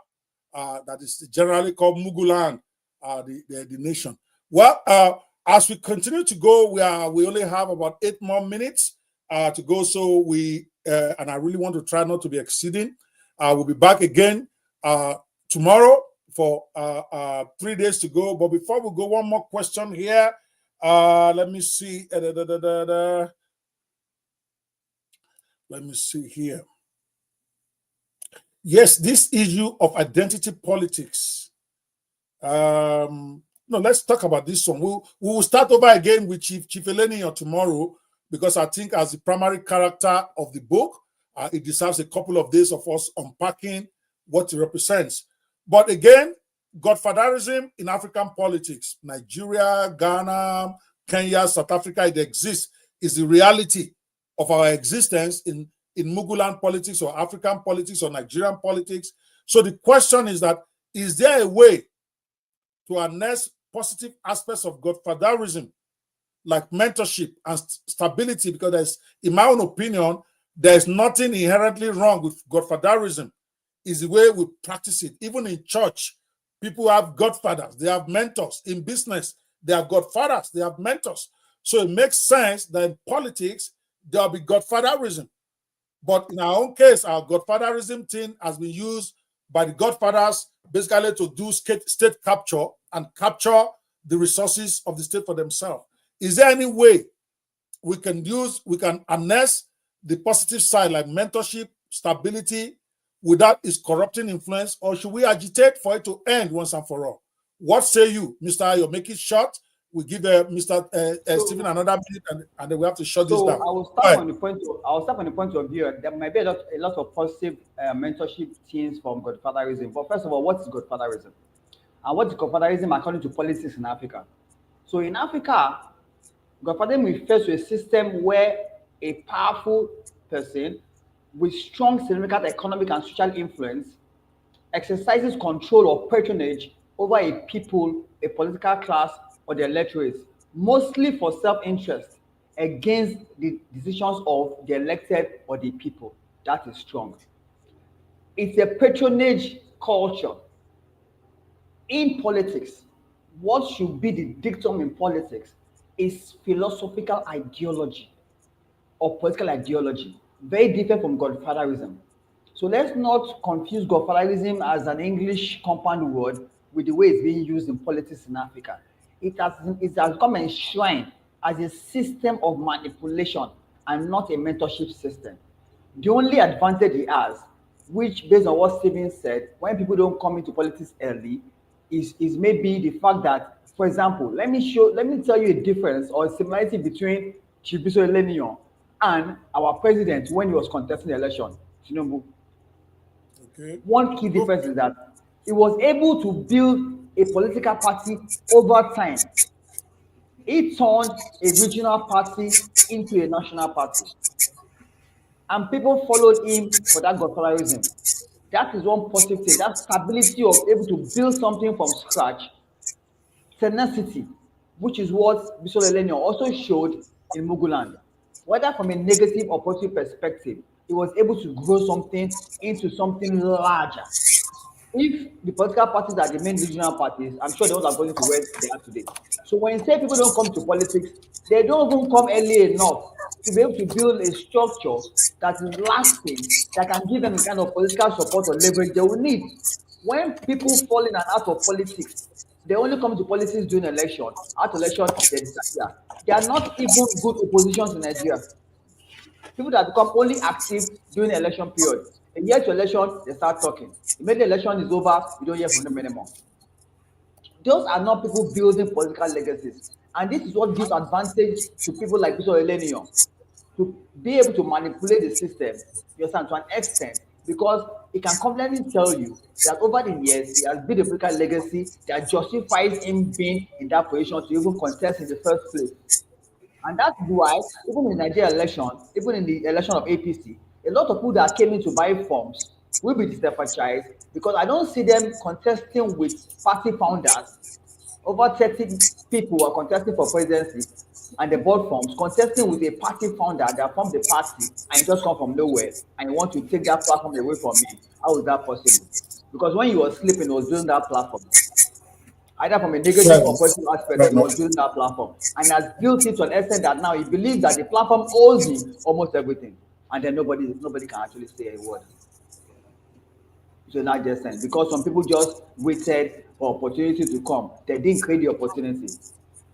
That's one similarity between him and Bishop Elenion in the book during the election period. Maybe not now that he's president. And there are a lot of other similarities and traits, either both good or bad. You understand? In the level of the way they are, the ruggedity to which they approach politics, or the determination to win at all costs. Because for me, it has always been a money politics in Nigeria. You understand? And when it comes to money politics, greed is there, selfishness is there. There will bound to be violence, and there are bound to be victims. And just as there's bound to be snatching and running with the ballot boxes. I mean, the music says it all. Santa says it all. Says it all. All right. Well, we are almost out of time. We only have 2 minutes to go, and we have to wrap it up for today. Unless Stephen has something he wants to put in before I call it a day. Stephen, do you have something else you want to add? Okay, it looks like it's frozen. Well, I want to appreciate those of you who are watching us from home. What we are doing is that we are unpacking the Kingmaker of Muguland, my very first historical novel that I'm pretty proud of, that is launching on Sunday to the whole world via Zoom. You want to register to join us, it's a digital event, kingmakerofmuguland.com/launch, where you click that button, when you go to that site, you register to attend for free. You are going to be directed to another page to download the first 112 pages of this book. It's called the leaked copies, so that you can read, at least see where the book is going. Hopefully then when you come in on Sunday, maybe you'll be ready to get a copy or not. Maybe you win a free one, because we are giving out 100 copies of the book. on the day of launch on Sunday at 4 p.m. Nigerian time on Zoom. And then we are giving away some caps, we are giving away some t-shirts, and we are giving away some mugs just as a way to celebrate. That's the way I do my own birthday for this book now, to celebrate my entrance into the historical fiction novel series. This is not even just about selling the book, it's about me celebrating my entry, because I have a 10-book volume coming, and I'm going to sell a lot coming. But this introduction, I want you to be part of it with me. I want you to celebrate it with me. So click and go to that site now, kingmakerofmuguland.com/launch. We have not finished unpacking Chief Bisola Eleniyan. Tomorrow, we're going to start with him, and we have more questions arising from that character, and even more music that we've done for you. You're going to like one for those of you who might like characters like that. For those of you who don't like characters like that, we also have a song for you. Okay, so you're going to have a great time tomorrow as we unpack this political novel and set it up for launch on the 17th. This is coming Sunday. By the grace of God, God sparing our lives, I want you to join me there and celebrate with me. Of course, I'm in diaspora, and my mouth is so sharp because I still love my country. For those of you who are wondering, why is he so hot on Nigeria? He's been living in America for 20-something years. His children are there. His family are there. Why doesn't he leave Nigeria alone for those of us living there? I can't leave it for you. Nigeria is in my blood. I can't help it. Like most diasporans, like a Ghanaian who migrated to US, they never leave Ghana. Ghana cannot leave them. The Kenyans who have jackpot from their country to abroad, we meet them here. All of us, we still talk about our country back home. Why? Though we've left Nigeria, we still take Nigeria with us. Look at my accent. After 27 years in America, I am still speaking with Nigerian accent. Nigeria refused to leave me. So me too, I will not leave Nigeria. So it's a love and hate. Even though sometimes I wake up, I'm so angry about the nation. I'm so angry about the leaders. And I say no more, never, never, never again. But it's a lie. The next election cycle, I'm back again. Spending money, spending energy for a country. I'm not even a politician. Those who are close to me during the 2024 election will let you know. When I say I spent over 30 million naira on that election, like I'm hyping. But I'm not. Even though I'm not even a politician, I'm not a member of any party. I had offices all over the place. We still have a fixed office in Osun State as we speak that we're paying for. A 3-bedroom flat. I opened up offices because I believed. And I'm not even a politician. I'm not looking for appointment. I don't care. But I just want Nigeria to work. And I'm not alone. There are those who spend a lot more than me, who don't even want anything other than for Nigeria to be better. A lot of them are in this thing they call obedience. A lot of them don't like obedience. They are doing their own thing, but they are still sold out on Nigeria. Nigeria is in our blood. That's why I did the song. I'm going to also end up today. The song is called Muguland Forever. Regardless of where you are, as an African, whether from South Africa, Ghana, whether I hardly ever see any African who goes abroad and say, never, never, never, I don't want to hear about my country. There is a few. Even my wife, they say, I don't want to hear about Nigeria. But guess what? She's coming back in January to come and do birthday for her mother. She's busy sending money home to take care of stuff, and I keep laughing at her. Shebi, you say you don't like Nigeria again. Nigeria is in our blood. And that's why we can't stop talking about it. That's why when I was going to write my first novel, I didn't write it about America. I wrote it about Africa. Because that's what's in my blood. Muguland forever. We're in this thing together forever. We don't hate our country. Even if we speak about it, we are speaking out of love because we expect our country to be better than it is. And don't you dare tell us, oh, we live abroad, so we should keep quiet. No, we are not going to keep quiet. Because we have left Muguland. Muguland refused to leave us. So we all die here together. Muguland forever. I will see you tomorrow, same time, as we celebrate the coming of the launch of my book. God bless you so much for watching. Ayo, thank you so much. Mr. Steven, you've been with me from the beginning. You are your team, did most of these videos. I celebrate you. The Video 360 Collective, they are the ones that did all these videos we are showing here. So if you happen to have a project and you want are looking for a team to help you create videos, other music videos, YouTube videos, book to video series, whatever, promotional videos, there's 12 of them. They are called Video 360 Collective. They will back you up. They got you hooked. And this is it. Muguland forever. When I come back, I'll close the show. Thanks so much. Muguland forever. Though you break my heart, I can't run away. No matter how hard, through the pain, the struggle, I'm still holding tight. Muguland forever. You're my love, my fight. 5 years in school, now I'm stuck in the rain. A degree in my hand, but no job to gain. I try to move on, but I keep looking back. Muguland, you've got me still on track. Records breaking back for a little pain. Enough to survive, but we live day to day. I could hate you for all of the tears we cry, but Muguland, you've got my soul in the sky. Muguland forever. Though you break my heart, I can't run away. No matter how hard, through the pain, the struggle, I'm still holding tight. Muguland forever. You're my love, my fight. Leaders who promise but never come through. We suffer in silence till we push through. We scream out in anger but it fades in the air. Yeah, Muguland's in my veins, I can't leave you there. The roads are rough, the power's never on. Floods hit our homes but somehow we're strong. I dream of a life in a faraway land, but Muguland, you're the home I can't disband. Muguland forever. Though you break my heart, I can't run away. No matter how hard, through the pain, the struggle, I'm still holding tight. Muguland forever. You're my love, my fight. We curse and we cry, we say that we're done, but when the day's over, you're still the one. We try to escape, but we carry you too. Muguland, Muguland, I belong to you.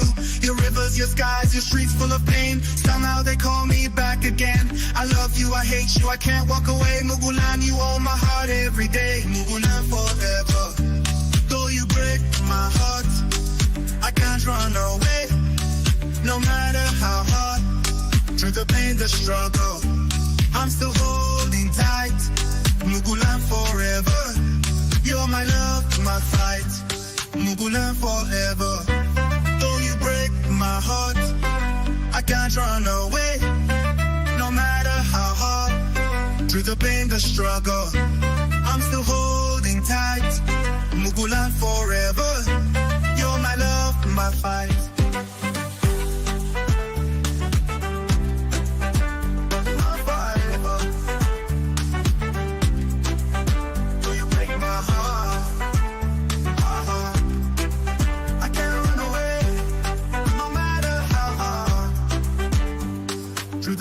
Struggle, I'm still holding tight.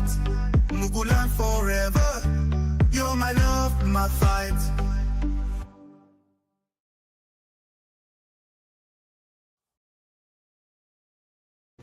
Well, that's our show for today. Thank you guys so much for watching. There's still a lot more to unpack. No matter how bad it is, in Muguland, tomorrow shall be better. No matter how bad it is in Kenya, tomorrow shall be better. No matter how bad it is in Ghana, tomorrow shall be better. No matter how bad it is in Nigeria, tomorrow definitely will be better, because our nation is beautiful. All over Africa, all over the Muguland continent, there are beautiful, beautiful stuff all over. We've got oil, we've got gas, we've got diamonds, we've got the best people in the world. So it's just a matter of time before we get it together and make our countries great again. I believe that with all my heart. Nigeria shall be great again.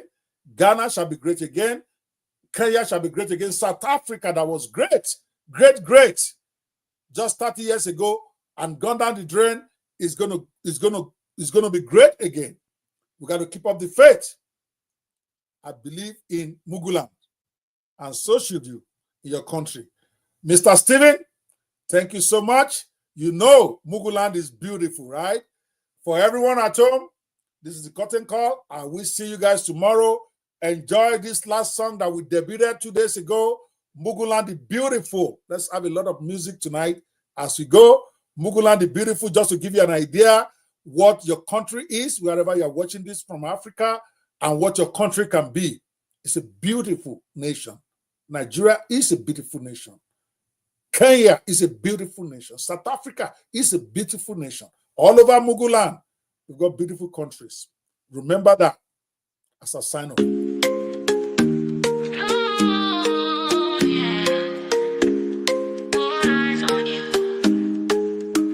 Muguland, beautiful, shining through the rain. From the mountains to the seas, we rise again. With our land so green and our hearts so true. Muguland, the beautiful, all eyes on you. From arable lands where the harvests grow wide, the envy of nations with blessings worldwide. Sunshine that warms us, no frostbite in sight. Our weather's a gift in the day and the night. Brains that amaze and hearts full of fire. The world sees our talent, we rise even higher. We build and we shine, no challenge too tall. Mugulanders rise, we conquer it all. Muguland, beautiful, shining through the rain. From the mountains to the seas, we rise again. With our land so green and our hearts so true. Muguland, the beautiful, all eyes on you. Resilient we stand, through storms we smile. Every hardship we face, we rise in style. Over 250 tribes with a culture so rich, born from the past where traditions stitch the riches below. From oil to gold, natural wonders that never grow old. From diamonds to gas, we've been truly blessed. The world looks to Muguland for the best. Muguland, beautiful, shining through the rain. From the mountains to the seas, we rise again. With our land so green and our hearts so true. Muguland, the beautiful, all eyes on you. Our food tells a story, from jollof to stew, pepper soup that warms, and fufu too. A taste of our land in every bite. The world craves our flavors both day and night. We laugh through the pain, our spirits don't break. With joy in our hearts and love that we make. Muguland's a treasure for all to behold. A future so bright, a story untold. Muguland, beautiful, shining through